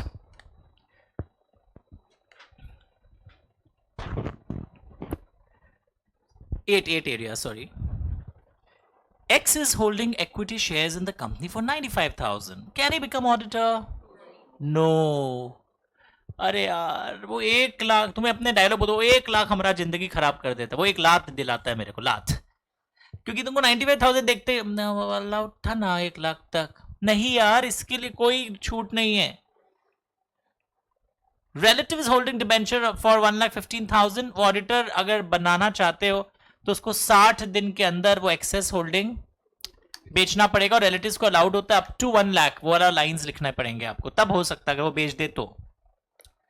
Why did not hold any preference share in the company after, हाँ ये ठीक है, ये बताओ, इसका बताओ। After becoming auditor he held the shares of 85,000। अब एक लड़का बोलेगा सुबह से, तो आप बोले ना बनने के पहले देखना है, तब बनने के बाद आप खून करोगे। अगर ऐसा कोई कर ले, CA has to vacate the office, जगह खाली करना पड़ेगा। अगर कोई डिस्क्वालिफिकेशन बनने के बाद अट्रैक्ट होता है तो he has to vacate the office. पढ़ाऊंगा, ये पढ़ाया नहीं था पर कॉन्सेप्ट क्लियर हो गया, जगह नौकरी छोड़ना पड़ेगा, आप उसका कंटिन्यू नहीं कर सकते हो। 4 का बताओ, सेम आंसर।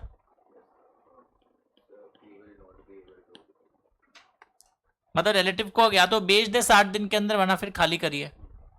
5 का बताओ। Credit period is not over, payment is not overdue, can mister X become the auditor? No क्यों बोले?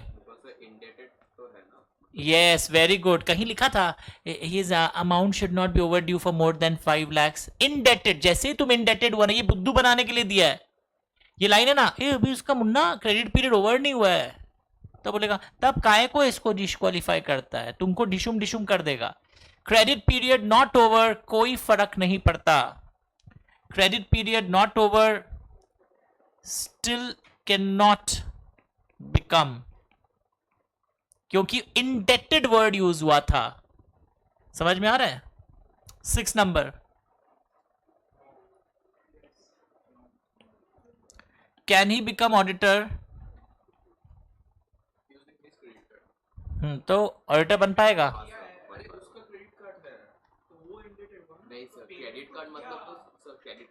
अभी तक पेमेंट नहीं हुआ क्रेडिट कार्ड से। अब बताओ, बोलो बोलो Ishan. Can he become auditor? Yes he can become. सुनना क्यों? क्रेडिट कार्ड से जो आप ले रहे हैं, आपका इंडेटेडनेस है पर बैंक के प्रति है, बैंक तो चुका ही दिया कंपनी को। तुम क्रेडिट कार्ड से मोबाइल फोन खरीदता है तो तुम क्या सैमसंग का पैसा नहीं दिया है? भोला भोला बात करता है। तो are you understanding? Can become, why? Because you are indebted towards the bank. Credit card का मतलब ही नहीं जानते हो, तब अलग बात है, एवरी चाइल्ड इज स्पेशल, कि बैंक पेमेंट कर दिया उस कंपनी को, अब तुमको बैंक को चुकाना है मंथ एंड पर। क्वेश्चन 7,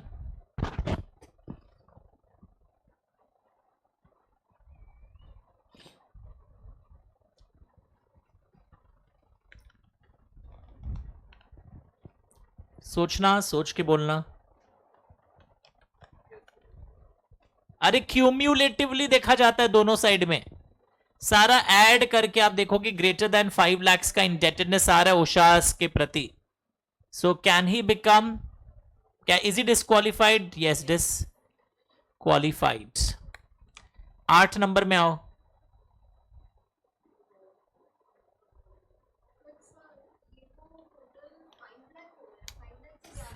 हो रहा है ना 2, 3 और 1, हमको भी पहले वही लगा था, फिर नीचे 1 और मिल गया। 8 में आइए। हाँ पर ये फादर मदर तो रिलेटिव होगा, याद रखना। बच्चा लोग, फादर मदर रिलेटिव है, हाँ याद रखना।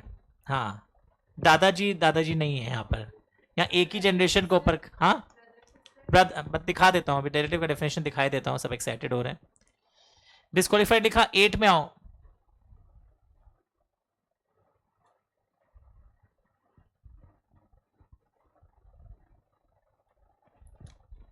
रिलेटिव लोग को तो अलाउड ही है 1 लाख रुपया तक का। इसका क्या होगा? क्वेश्चन 8 का क्या होगा?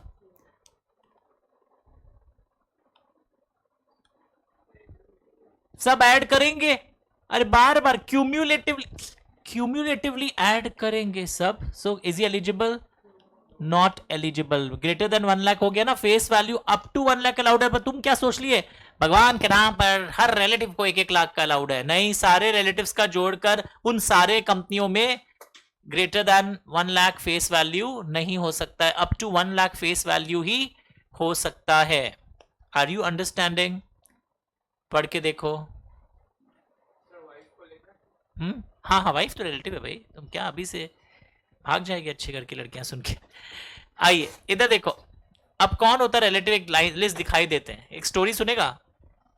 इधर देखो, कोई कॉपी नहीं करना. एक था लड़का, एक थी लड़की दीवानी, यानी कि ये हस्बैंड वाइफ है. ठीक है. अब वाइफ को रख दो इस डब्बे के अंदर. अब जो भी रिलेटिव होंगे सब एक्स से निकालना तुम. अभी हम ये देखना चाह रहे हैं एक्स के रिलेटिव कौन कौन है. एक्स का एक रिलेटिव मिसेज एक्स है, चलो वो तो मान लिया मैंने. एक्स के रिलेटिव है एक्स के माता पिता, ठीक है, एक्स के भाई बहन, और बच्चे ऑफ कोर्स सिर्फ एक्स के नहीं होंगे, एक्स एंड मिसेज एक्स दोनों के, सन एंड डॉटर. अब कोई फालतू एसएमएस करने वाला है सर अगर 11 ठो बच्चा हुआ उसके तो 11 एरो निकाल लेना. और सन की वाइफ यानी तुम्हारे कुलवधु तुम्हारी रिलेटिव है. डॉटर का हस्बैंड जमाई राजा रिलेटिव है. Everything seen from whose angle? Access angle. अब रुको, एक्स के ग्रैंडफादर ग्रैंडमदर भी कवर्ड नहीं है.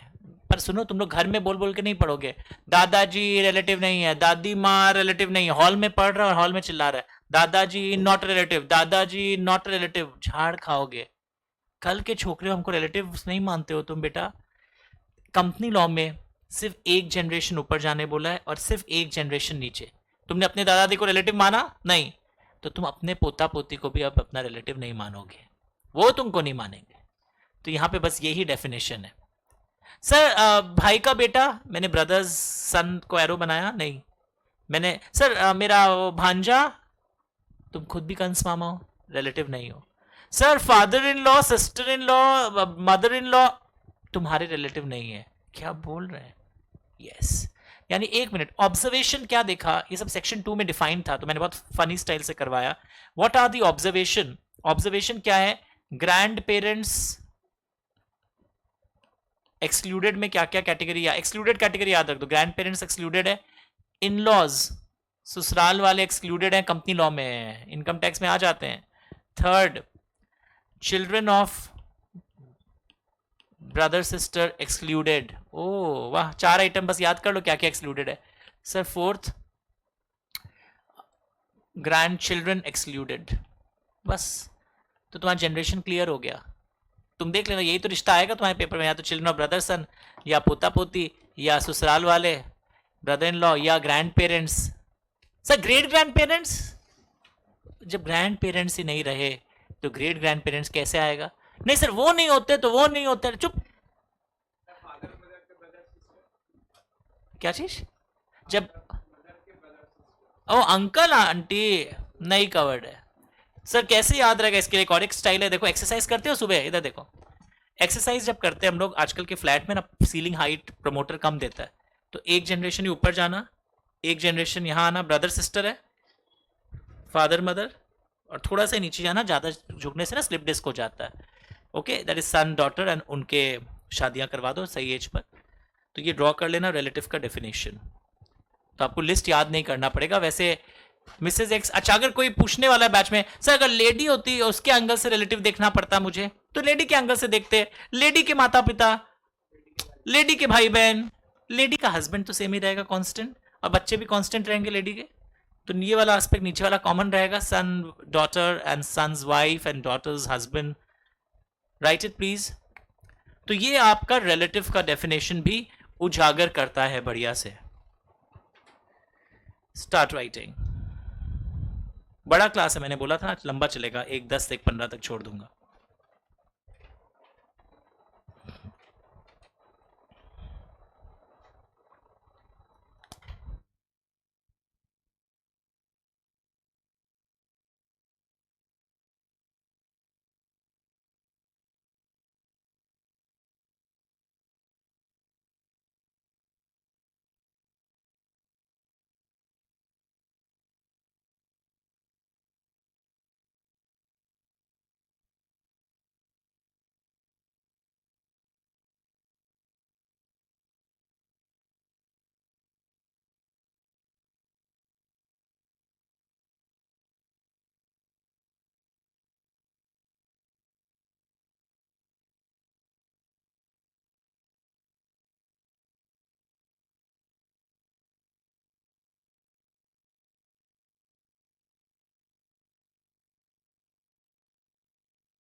एक्सक्लूडेड वाला चीज समझ में आ गया ना, ताकि आपको कोई भी नाम रिलेटिव ना लगे, क्लैरिटी आ गया, क्योंकि इसमें भी पेपर कई बार खराब किया हुआ है।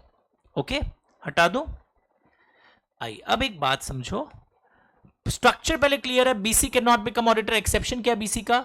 इंडियन एलएलपीज एक्सक्लूडेड है, मतलब वो बन सकते हैं।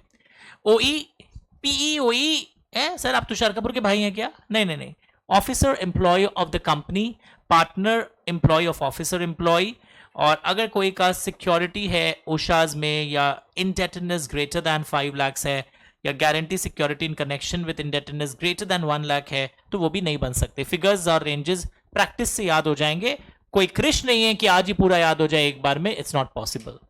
आइए अब नए टॉपिक पर चलते हैं। व्हाट इज नया टॉपिक? पॉइंट ई, ये क्या बोल रहा है? अ पर्सन और a firm who has directly और इनडायरेक्टली, तुम्हारा बुक में लेआउट अलग होगा, मिल रहा है ना पर लैंग्वेजेस।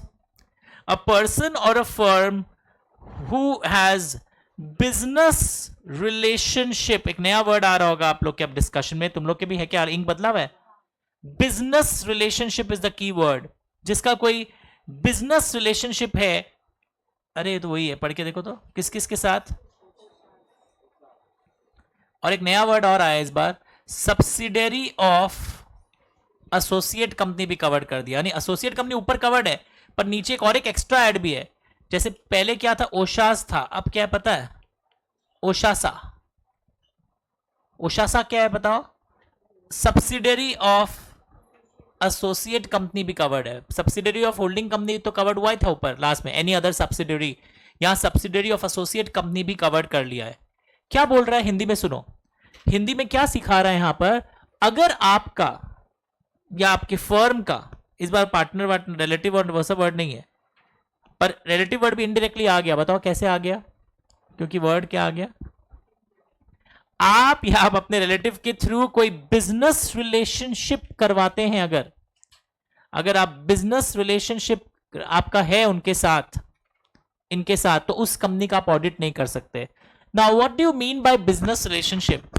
आज ये सब हम लोग सेक्शंस पढ़ क्यों रहे हैं? एक बच्चा होता है सिलेबस में है इसलिए करवा रहा होगा आप।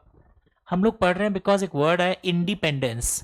हम ये सब लोगों को अगर रखेंगे अपने यहाँ, जिसका हमारे साथ कॉमर्शियल ट्रांजैक्शन होता है, तो वो तो पता है ऑडिट में सब कुछ अच्छा अच्छा लिखना चाहेगा ना, क्योंकि अगर फाइनेंशियल स्टेटमेंट में सब कुछ तुम ओवर स्टेट करके दिखलाते हो, तो ईपीएस बढ़ेगा, मार्केट में वैल्यू बढ़ेगा शेयर्स का, सब कुछ रोजी रोजी लगेगा लोगों को। तो इसीलिए ऐसे लोग जिनका आपके साथ लेन देन है, वो तो चाहेंगे ना कि अंदर का भांडा ना फूटे। तो what I am trying to say, सुनो, मैं एक सीए हूं, मैं ना एक बहुत फेमस पब्लिशिंग हाउस है, नाम सुना है? Sultan Chand, Oxford publishing house, Tata McGraw Hills. मैं इनके लिए बुक लिखता हूं, और उन लोग मेरे को क्या देते हैं? बुक का जितना बुक बिकता है हर बुक पर रॉयल्टी देते हैं, एक फिक्स्ड अमाउंट देते हैं उन लोग मेरे को, जब जब बुक बिकता है दे गिव मी रॉयल्टी। अब मेरे को टाटा मैग्रो हिल्स कंपनी का ऑडिटर बनने का मौका मिल रहा है, मुझे नहीं अपॉइंट किया जाएगा, बिकॉज मेरा उनके साथ क्या है? एक बिजनेस रिलेशन। उनको मेरे से फायदा हो रहा है, मेरे को उनसे फायदा हो रहा है, एक कॉमर्शियल ट्रांजैक्शन हो रहा है मेरा और सुल्तान चंदन कंपनी का, मेरा एंड टाटा मैग्रो हिल्स का एक बिजनेस रिलेशनशिप अगर हो रहा है रेगुलर बेसिस पर, मेरा नहीं हो रहा है पर मेरे रिलेटिव का या मेरे उस फर्म का भी हो रहा है, कंपनी के साथ, holding company, subsidiary, associate company, any other subsidiary of the holding company. यहाँ और एक नया एडिशन और हो गया, उस एसोसिएट कंपनी की कोई सब्सिडरी है उसके साथ भी अगर हो रहा है, तो मैं ऑडिटर नहीं बन पाऊंगा। पर लॉ में हर चीज का क्या होता है? इन लोग बोला, सपोज तुम एयरटेल का फोन यूज करता है, पोस्ट पेड कनेक्शन, सुना है? हर महीना बिल देता है, देगा ही, पैसा यूज कर रहा है, बिल यूज कर, फोन यूज कर रहा है, सर्विस यूज कर रहा है, पैसा देगा ही। अब तुमको एयरटेल का ऑडिटर बनने का मौका मिला है, तो अब तुम जस्ट इमेजिन करो, तुम एयरटेल का फोन यूज करता है और तुम इसलिए एयरटेल का बिल नहीं, ऑडिटर नहीं बन पाएगा, और उन लोग क्या आरोप लगाएंगे? बिजनेस रिलेशन आपका एयरटेल का, आप लोग का कॉमर्शियल ट्रांजैक्शन चलता है। या जस्ट इमेजिन करो, जस्ट इमेजिन करो, तुम जब बीमार होता है तो मणिपाल हॉस्पिटल्स लिमिटेड सपोज एक कंपनी है, उसमें एडमिट हुआ था, और तुम हर महीना बीमार होता है, सपोज उसी में एडमिट होता है। अब तुमको आज मणिपाल हॉस्पिटल्स का ऑडिटर बनने का मौका मिल रहा है, तो तुमको मना कर देंगे। तुम होटल जब घूमने जाते हो ताज में ही रुकते हो, और अब तुम्हारे को ताज का ऑडिटर बनने का मौका मिल रहा है, क्या तुमको मना कर देंगे? तो इन लोग बोला कि हर कॉमर्शियल ट्रांजैक्शन अगर कोई commercial transaction ordinary course of business में होता है, जैसे मैंने एग्जांपल दिया, hotel, telecommunication, hospital, ordinary course में आप उनके सर्विस ले रहे थे एंड मार्केट प्राइस पे ही ले रहे हो, सेम टर्म्स एंड कंडीशंस पे ले रहे हो जो आम जनता के लिए है, तो आपको फिर वो कमर्शियल ट्रांजैक्शन के दायरे में आप नहीं आओगे। वरना तो आप एयरटेल का बिल यूज कर रहे हो तो एयरटेल का ऑडिट नहीं कर पाओगे, उस हॉस्पिटल में एडमिट होते हो वहां ऑडिट नहीं कर पाओगे। तो इन लोग एक्सप्लेन किया that what will not be considered as commercial transaction, जो ऑर्डिनरी कोर्स ऑफ बिजनेस में आप काम करते हो, एंड इंग्लिश में एक वर्ड अकाउंट्स टीचर यूज करेंगे, आर्म्स लेंथ। आर्म्स लेंथ का मतलब, हाँ सर दूर से पैसा देना है ना, टच नहीं करना चाहिए उसको, वायरस फैल जाएगा, चुप। आर्म्स लेंथ का मतलब है market price and all other terms and conditions are same for every party. कि तुम रिलेटिव हो या कुछ इनके गुलाब खास हो, तुम्हारे लिए कोई फेवरेबल टर्म्स अलग से नहीं होगा, that is arms length. Price same है पर तुम्ही को सिर्फ क्रेडिट पीरियड मिल रहा है और किसी को क्रेडिट पीरियड नहीं मिल रहा है, तो आर्म्स लेंथ नहीं है। नहीं सर मार्केट प्राइस सेम है, देख लीजिए। आर्म्स लेंथ में सिर्फ मार्केट प्राइस नहीं देखा जाता है, all other factors are also considered. तो अगर आपका कोई कमर्शियल ट्रांजैक्शन इस टाइप का है, ऑर्डिनरी कोर्स में है एंड एट आर्म्स लेंथ है, एक फ्रेज आएगा भी, तो कोई प्रॉब्लम नहीं है, तो आप ऑडिटर बन सकते हो। उसी तरह एक बात बताओ, एक ऑडिटर कौन सा सर्विस देता है? ऑडिटर का। पर पता है एक सीए लोग और भी कई सर्विस देते हैं, जैसे कि बताता हूं, सीए लोग वैल्यूएशन ऑफ शेयर्स का काम करते हैं, शेयर वैल्यूएशन का काम भी करते हैं। सीए लोग वो बैंकों को सर्टिफिकेट्स देना होता ना कि क्लाइंट का टर्नओवर लास्ट 3 साल का कितना था, सर्टिफिकेट। सर्टिफिकेट क्या होता है? कोई एक दो चीज को लेकर होता है, रिपोर्ट ओवरऑल होता है, तो सीए तो एक सर्टिफिकेट भी देता है। तो जस्ट इमेजिन तुमसे रिलायंस इंडस्ट्रीज लिमिटेड वाला हर साल एक सर्टिफिकेट लेता है उनके टर्नओवर का, और अब तुमको रिलायंस वाला ऑडिटर बनाने बुलाया, तो एक शेयर होल्डर क्या बोलता है पता है? इनको नहीं कर सकते, इनके संग आपका कमर्शियल ट्रांजैक्शन ऑलरेडी हो रहा है। तो इन लोग यहां बताया वो वाले कमर्शियल ट्रांजैक्शन जो दूसरे प्रोफेशनल सर्विसेज हैं वो उसके अंदर नहीं आएंगे, तो आप ऑडिटर बन सकते हो। एक सीए हो यार, वैल्यूएशन का काम कर दिया, एक सीए हो, तुम वो भी कर दिया, क्या कर दिया? सर्टिफिकेट दे दिया, तो वो सब के कारण तुम्हारा कमर्शियल ट्रांजैक्शन ओशास के साथ हम नहीं मानेंगे कि कुछ हो गया है, तुम्हारा कमर्शियल ट्रांजैक्शन नहीं है, तब तुम ऑडिटर बन सकते हो। सर बहुत बोलता है, आप क्या पढ़ाया? हम बोला अगर तुम्हारा डायरेक्टली या इनडायरेक्टली कोई बिजनेस रिलेशनशिप हो ओशासा के साथ, ओशासा के साथ, याद है ओशासा नाम क्यों पड़ा? एक नया एडिशन क्या आया फैमिली में, any other subsidiary of associate company, उसके साथ अगर तुम्हारा है तो तुम ऑडिटर नहीं। पर इन लोग फिर आगे गया, हिंदी बताता है कि बिजनेस रिलेशनशिप में क्या क्या एक्सक्लूड हो रहा है वो भी देखा गया। अंडरस्टूड? तो look at the words, start reading. हम 2 मिनट चुप है, पहले हम चुप रहेगा 2 मिनट। एग्जाम्पल भी दे दिया है, यह है तुम्हारे बुक में एग्जाम्पल ऑफ प्रोफेशनल सर्विसेज।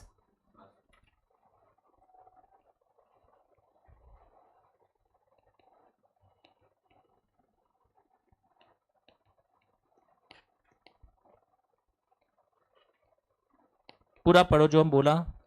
ये सर्विस अगर आप करते हैं तो वो एक्सक्लूडेड है, मतलब एक्सक्लूडेड है मतलब कि अब आप इंक्लूडेड है। अगर आप बिजनेस रिलेशनशिप वर्ड के अंदर फंस जाते हो आप ऑडिटर नहीं बन सकते। तो अगर आप एक सीए हो और आप वैल्यूएशन का काम करते हो उस कंपनी में हर साल, कोई प्रॉब्लम नहीं है। नहीं सर था ना कि हमको अगर उनसे कुछ मिलता है कमर्शियल ट्रांजैक्शन है, बोले ना नहीं है क्योंकि डेफिनेशन में लिख दिया है the term business relationship means commercial transaction but do not include the remuneration for other professional services like valuation। देखो मिला एग्जाम्पल, लाइक और एक एग्जाम्पल क्या दिया था मैंने, सर्टिफिकेशन एंड, और एक तो बहुत अच्छा है आर्म्स लेंथ वाला कहाँ है, जाओ ऑर्डिनरी कोर्स वर्ड का है, इंक लगाओ।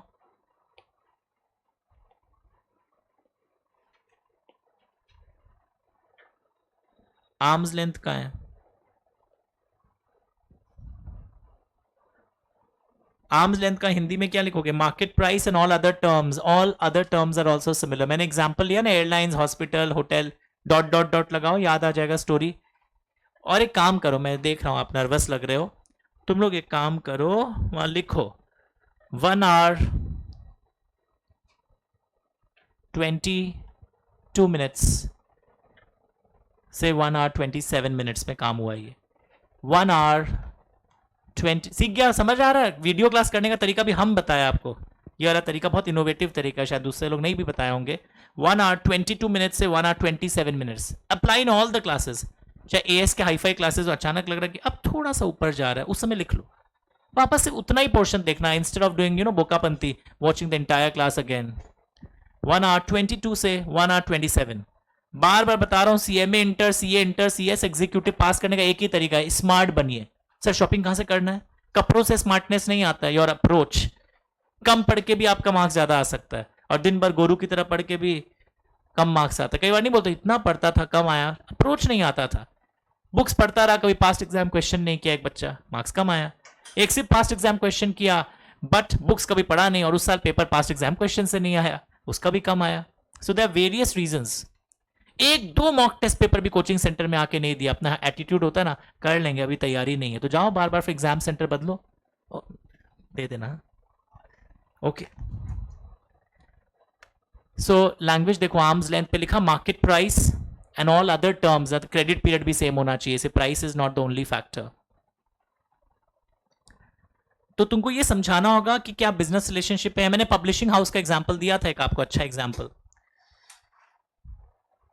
तो एक चीज बताओ, फर्स्ट पॉइंट बताओ, आज कौन ऑडिटर नहीं बन सकता? बीसी। नेक्स्ट बताओ, ओई। सपोज तुषार कपूर पकड़ पढ़ा रहा होता ऑडिट, क्या बोलता है? B C O A P O A. बहुत सा पॉइंट्स निकल गया। क्या क्या मतलब? क्या बॉडी कॉर्पोरेट नहीं बन सकता? इंडियन एलएलपी एक्सक्लूडेड है, बन सकता है। ऑफिसर एम्प्लॉय नहीं बन सकता। Partner employ of officer employ नहीं बन सकता।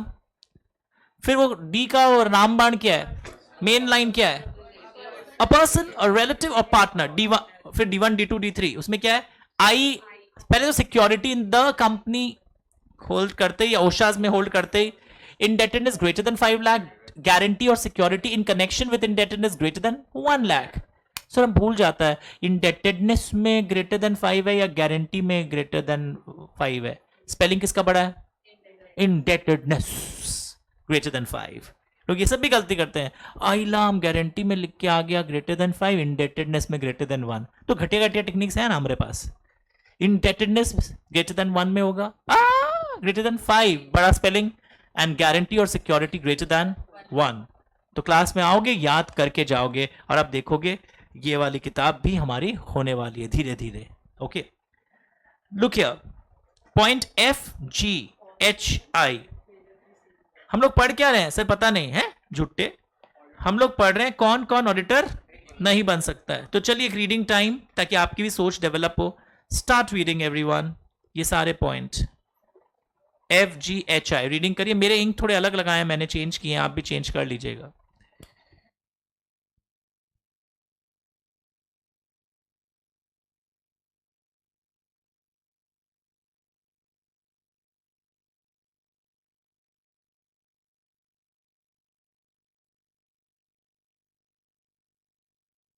पढ़ते रहिए आप लोग भी।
हो गया? Sure everyone? चेक करो।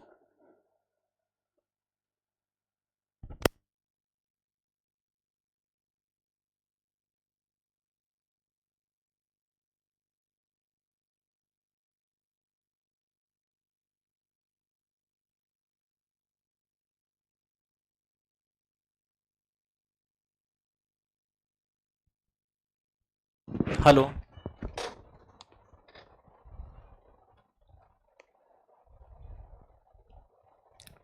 हटा दें? लेआउट। पॉइंट एफ क्या बोल रहा है? कौन ऑडिटर नहीं बन पाता है? एक ऐसा इंसान जिसका relative, if relative is director, समझ में आया आपको? या relative is KMP. Sir KFC तो सुने थे सर, ये केएमपी क्या होता है? या रिलेटिव इज अ डायरेक्टर और is in the employment of the company. अच्छा, if relative is director of the company, आप डायरेक्टर। अच्छा, अगर मैं खुद डायरेक्टर होता तो मैं कहां फंस जाता बताओ? पॉइंट बी में। अरे वही, अगर मैं खुद डायरेक्टर होता, समझ में आ रहा है आपको, तब तो मैं ऐसे भी नहीं बन पाता। सेकंड नंबर क्लॉज में मेरे को एक तलवार से काट दिया जाता। सर हम नहीं है सर, इस बार मेरा रिलेटिव डायरेक्टर बना है, तो तुम भी उस कंपनी में ऑडिट। सर हम नहीं है सर। तो क्या हुआ? सर हम नहीं है, मेरे रिलेटिव उस कंपनी में managing director, whole time director, CFO, CEO, CS, sir उन लोग बने हैं। इन लोग को केएमपी बोलते हैं, लिस्ट लिख लेना। They are known as key managerial personnel, MD, WD, CFO, CEO, CS, they are known as key managerial personnel. Okay, हाँ बाबू, इसके लिए नहीं लिखा है यहाँ पर, और यहाँ पे द कंपनी बहुत क्लियरली लिख दिया है। लैंग्वेज मिल रहा है? A person whose relative is a director or is in the employment of the company as a director or KMP. Language मिला? तो ये भी याद रहेगा पक्का? एक मिनट, अभी हम लोग क्वेश्चंस कर रहे थे ना, कुछ कुछ बहुत सारा पढ़ के देखिए। क्वेश्चन 9,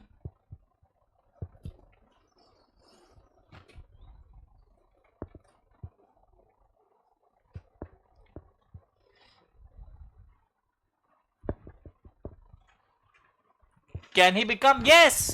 एक लड़का बोलता नहीं, आप पढ़ा है अभी, जब उसका रिलेटिव होता है तो नहीं बन सकता। अरे रिलेटिव क्या होता है? गेटकीपर। रिलेटिव अगर डायरेक्टर या केएमपी होता है, हाँ सर गेटकीपर की आदमी होता है, उसके पास ही की रहता है। भोली भोली बातें मत करो।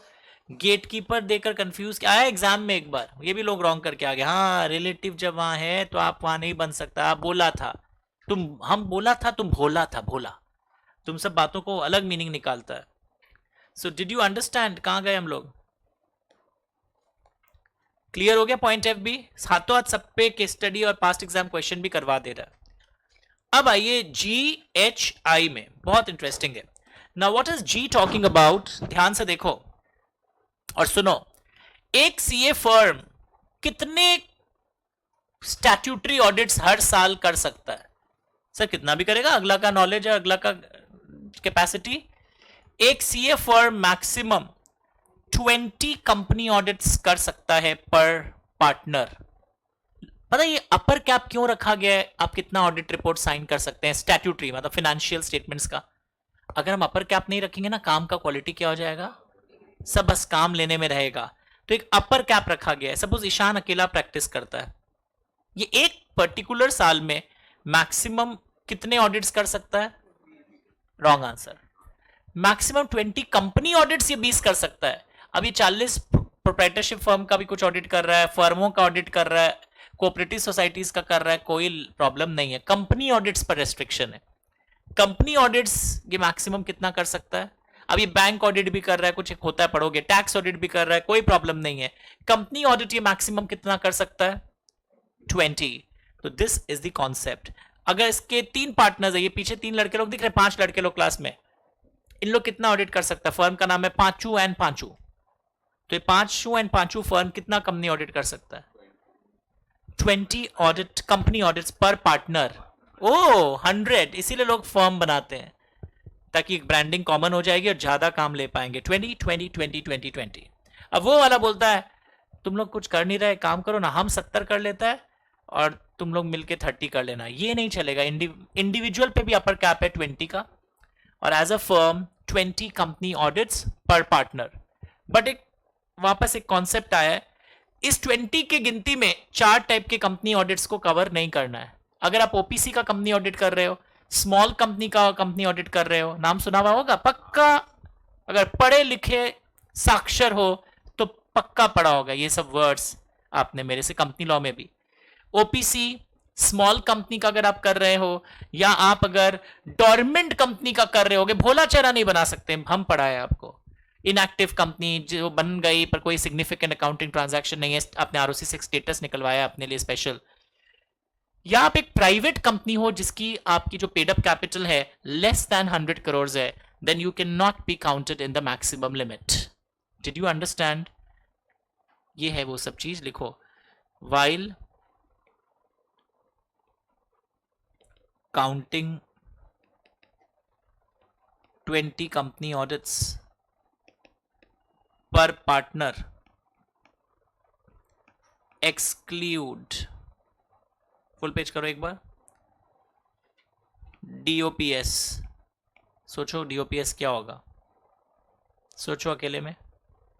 While counting 20 company audits per partner, exclude DOPS। सोचो। Very good. कौन बोला? P for wrong answer, private wrong, company less than 100 crore, ऐसे बोलना होगा।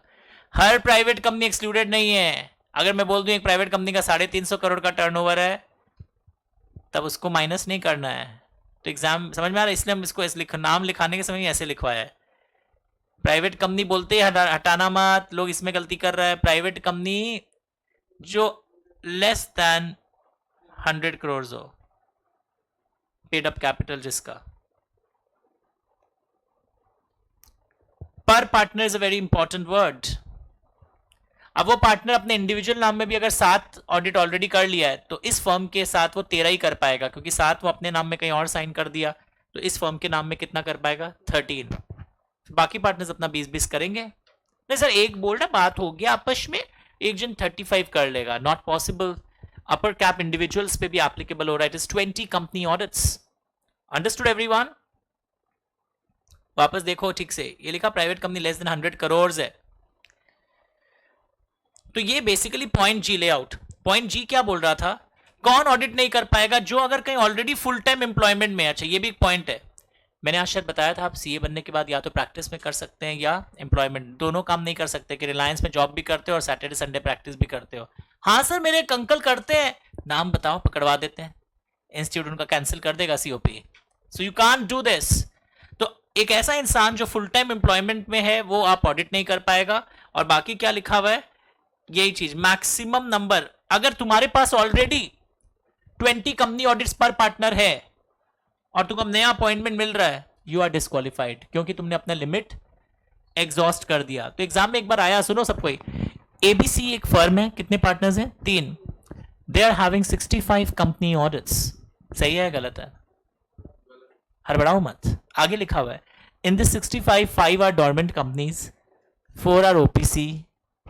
माइनस माइनस करना तो कोई वायलेशन नहीं हुआ है। सर ये वैसा लग रहा है ना, a private company can have maximum 200 shareholders, while counting 200 shareholders we exclude employee shareholders, ex employee shareholders।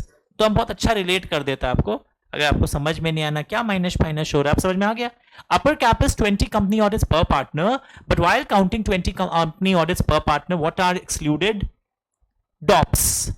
Sir drops, डॉप्स, डॉप्स। और कैसा पी है ये लाइन बोलोगे, प्राइवेट मत बोलना वरना वो मुंह पे फिट होके हाथों से बयान हो जाएगा। पक्का everyone? Point number H. H पढ़ के देखो क्या लिखा है।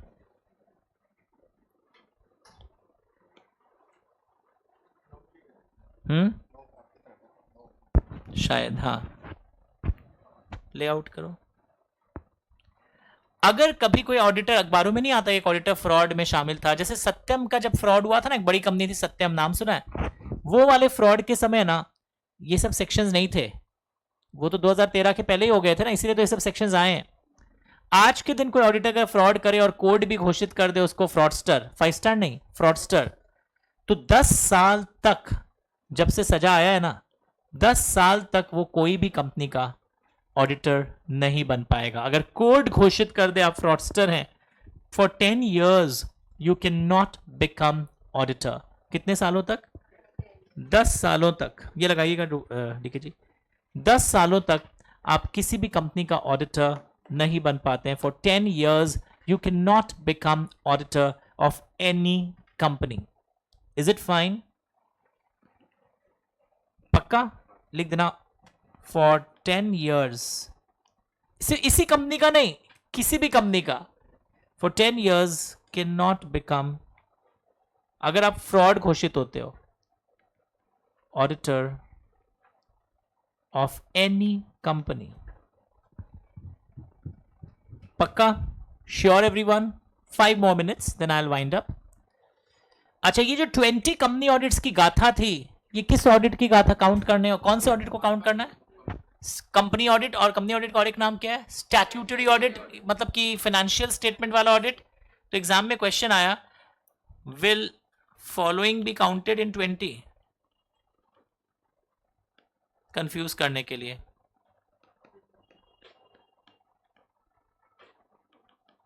पढ़ लो एक बार। Tax audit no, government company yes, क्योंकि गवर्नमेंट कंपनी तो कंपनी होती है ना, तो उसके फाइनेंशियल स्टेटमेंट्स का ऑडिट में आएगा। प्रोप्राइटी ऑडिट अभी तुम लोग जानता नहीं है, उसका नो आंसर है। फॉरेन कंपनी का भी आंसर नो ही लिखो, because foreign company is a body corporate. Partnership audit count नहीं होगा। सेक्शन 8 कंपनी यस होगा, काउंट होगा, बिकॉज इट्स अ कंपनी। देखो ये दोनों में यस क्यों आया? बिकॉज ये कंपनी है ना, government company is a company, तो उसका जब फाइनेंशियल स्टेटमेंट का ऑडिट होगा तो लिमिट में काउंट होगा। लोगों को लगता है गवर्नमेंट का कंपनी है, माफ कर दें क्या? नहीं करना है माफ। सेक्शन 8 कंपनी, सर ये तो सेक्शन 8 कंपनी है, इसको तो रिलैक्सेशन होता है, ये वाला नहीं है रिलैक्सेशन, ये भी काउंट होगा। क्या काउंट नहीं हो रहा, आप समझ में आया? टैक्स ऑडिट, ब्रांच ऑडिट, जैसे एग्जाम में आएगा, आप ऑडिट कर रहे थे 1 कंपनी एंड इट्स 30 ब्रांचेस, तो इसको कितना ऑडिट माना जाएगा? 1 ऑडिट, क्योंकि उसी कंपनी के 30 ब्रांचेस आप कर रहे थे। पर अगर आता आप ऑडिट कर रहे थे 20 ब्रांचेस ऑफ 20 डिफरेंट कंपनीज, तब 20 ऑडिट्स काउंट हो जाता वो। अब एग्जाम में आया एक क्वेश्चन, जॉइंट ऑडिट थे आप, 2 लोग मिलके एक ऑडिट कर रहे थे, बड़ा कंपनी है तो 2 ऑडिटर्स भी करते हैं मिलके, तो उसको 1 काउंट किया जाता है। सही वैसा लग रहा है ना, joint share holders are counted as, okay. तो ये पता, पार्टनरशिप ऑडिट काउंट नहीं होता, मैंने लेक्चर में पहले ही बता दिया था। हम लोग बात कर रहे हैं कंपनी ऑडिट्स की, हम लोग बात कर रहे हैं स्टैट्यूटरी ऑडिट्स की।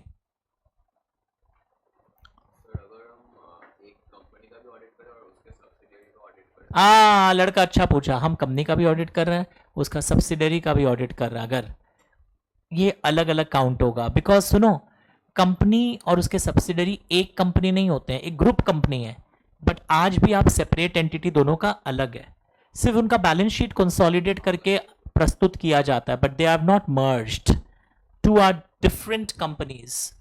याद रखिएगा, होल्डिंग कंपनी अलग कंपनी है, सब्सिडरी कंपनी अलग है। तो ये एक नॉलेज पर्पस के लिए ये भी याद होना चाहिए। तो हम लोग पढ़ा क्या आज? पता नहीं सर है, कौन कौन ऑडिटर नहीं बन पाएगा, हमने आज ये पढ़ा। उसी में एक लिस्ट आया, आइटम नंबर आई लास्ट। अगर आप कोई ऐसा गंदा गंदा काम कर रहे हैं, कैसा सर? डायरेक्टली या इनडायरेक्टली, आप डायरेक्टली कर रहे हो या इनडायरेक्टली भी अगर करते हो, ऐसा गंदा गंदा काम जो कि कौन से सेक्शन में लिखा है, वेरी फेमस नंबर याद रखना होगा, 144 के अंदर अगर लिखा हुआ है। और 1 मिनट, इस बार लिस्ट छोटा है, बहुत इंपॉर्टेंट है। सुबह से आज बार बार क्या कर रहे थे? ओशा ओशा सा, ओशा कहां, ओशा उषा उषा लग रहा है, ओशा सा, पहाड़ से आवाज दे रहे थे ना, तो तुमको आया पानी का छींटा मारा, होश में आ जा। किस में आ जा? अब ओश में आ जा। इस बार लिस्ट छोटा है, अगर आप ये गंदा गंदा लिखो, स्मॉलर लिस्ट,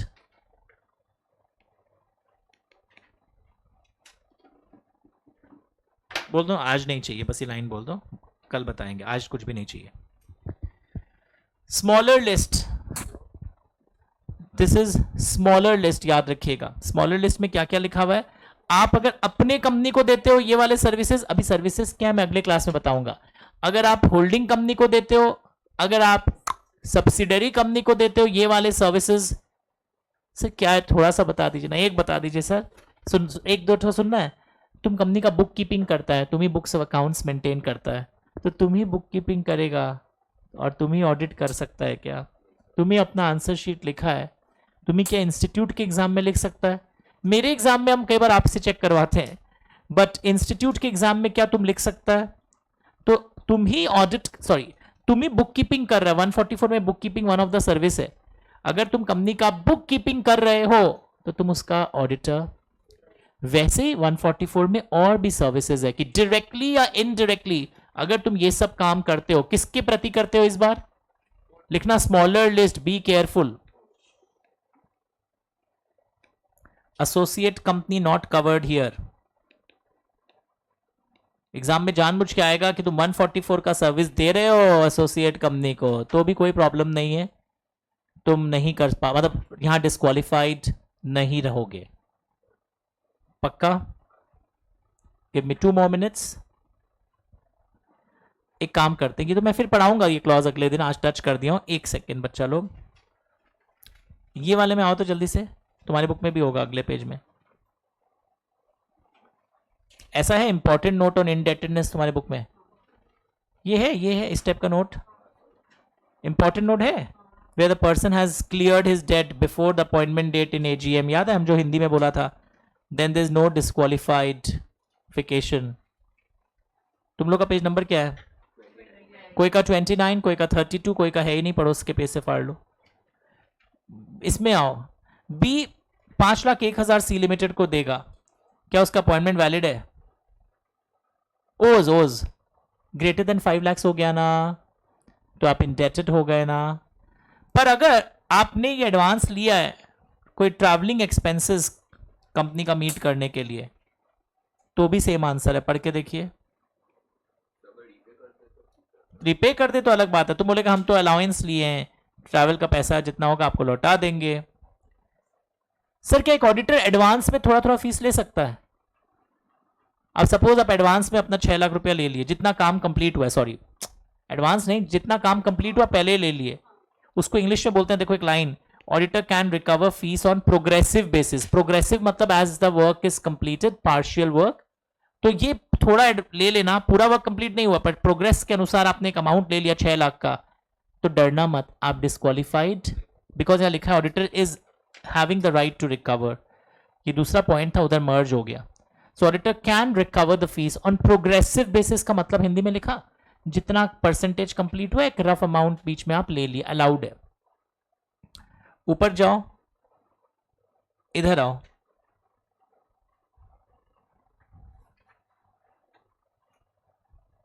पढ़ के देखो।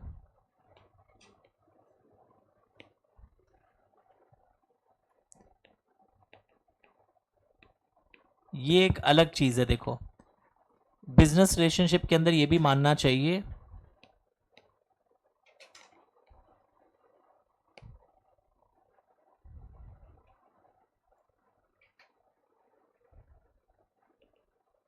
तुमको लगेगा सर कैश में खरीदा है, सर क्रेडिट में थोड़ी खरीदा है, बट अगर तुम ये साबित कर दो ये ऑर्डिनरी कोर्स ऑफ बिजनेस में एट आर्म्स लेंथ है, याद है आज ही तो पढ़े थे, आर्म्स लेंथ है। आप शॉपर स्टॉप में जाते हैं, सब शॉपिंग करते हैं, आप भी शॉपिंग कर लिए, कैश में देके शॉपर स्टॉप में खरीदे हो, और अब तुमको शॉपर स्टॉप का ऑडिट आ गया, तो तुम एक्सक्लूड वाले कैटेगरी में भी आ सकते हो, बट तुम बिजनेस रिलेशनशिप वाला क्रॉस चेक करना होगा। यहाँ पे तुम सिर्फ इन क्रेडिट पीरियड वाला क्रॉस चेक करता है, इंडेटेडनेस ग्रेटर देन 5 लाख, पर अब तुम बड़े हो गए, तुम कहां पे भी चला जा रहा है कई बार, बिजनेस रिलेशनशिप वाला भी। ये देखो प्रोग्रेसिव बेसिस वाला, आप डिस्क्वालिफाइड नहीं होंगे, आप जनरल मीटिंग में शेयर होल्डर लोग अलाउ कर दिया, ले लो, कोई प्रॉब्लम नहीं है। लिखा है वर्ड बिजनेस रिलेशनशिप तीनों पॉइंट्स में। ए तुम क्या कर रहा है, गलत पेज में आ गया, BR लिख लो। अच्छा सब्सटैंशियल इंटरेस्ट वाला रीडिंग के लिए अभी नहीं समझ में आएगा, ये रीडिंग कर लोगे एक बार। रेंट वाला पढ़ा है? रेंट वाले में भी तुम कौन सा में फंस जा रहा है? बिजनेस रिलेशनशिप हो रहा है तुम्हारा, commercial transaction, independence is getting affected. ये सब बुद्धि वाले क्वेश्चंस है, अभी तक एग्जाम में आए नहीं है। सो एग्जाम में क्या आता है? एग्जाम में आता है वो सिक्योरिटी होल्डिंग वाला, इंडेटेडनेस का फिगर पर, गारंटी का फिगर पर। एग्जाम में अभी तक भी इजी वाले आए हैं। सीएमए में तो और इजी वाले आते हैं एकदम, सीए में थोड़े बेटर आते हैं, बट अभी तक इजी वाले आए हैं एग्जाम में। लास्ट फॉर टुडे, ये देखो जो मैंने इतना पढ़ाया ना उसी को तो प्रेजेंटेशन कर दिया यहाँ पे, चक्रव्यूह वक्रव्यूह बना के, दिख रहा है? दरकार नहीं, क्योंकि हमारे पास ओशाज है और ओशासा, और कभी कभी हमको होश में आना पड़ता है, होश में आना पड़ता है। ये एक लाइन लिख के जाओ, ये अगले दिन होगा, सेक्शन 144, वेरी इंपॉर्टेंट। अगर नंबर मिसिंग है आपके, सेक्शन 144 वही था, ऊपर लिख देना, वही है। तुम आज गलत पेज में जा रहे हो। हाँ, इस गुब्बारे के बाद मिला।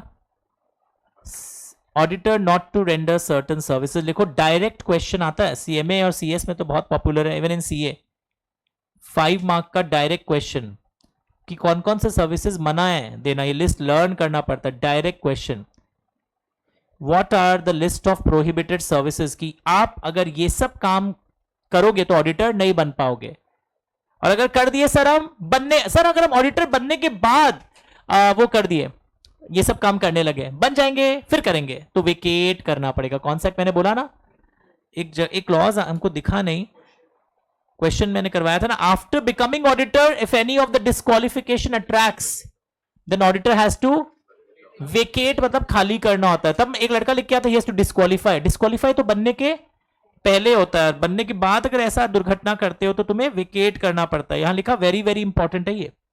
अगले दिन जब आप लेट आओगे ये सब हो जाएगा, 142 ये सब अगले दिन आप लेट आने के समय ये लिखो होमवर्क। ये 20 कंपनी ऑडिट्स पे आ जाएगा, ट्राई करना फिगर मैच करके बुक से। ये है तुम्हारे बुक में भी, मार्क करो, होमवर्क लिखो, सीए में आया हुआ क्वेश्चन है। किसी किसी बुक्स में कुछ एक्स्ट्रा क्वेश्चंस दिखाई देगा 1 2 3 4, जिनके नहीं है कोई टेंशन नहीं, ऐसे प्रैक्टिस क्वेश्चंस है। In the previous edition we don't have, नए एडिशन में अभी जो कल से छपने जाएगी उसमें है, सेम है, कोई ऐसे नहीं प्रैक्टिस क्वेश्चन था वो मैंने डाला है, nothing to be tensed about. Thank you so much.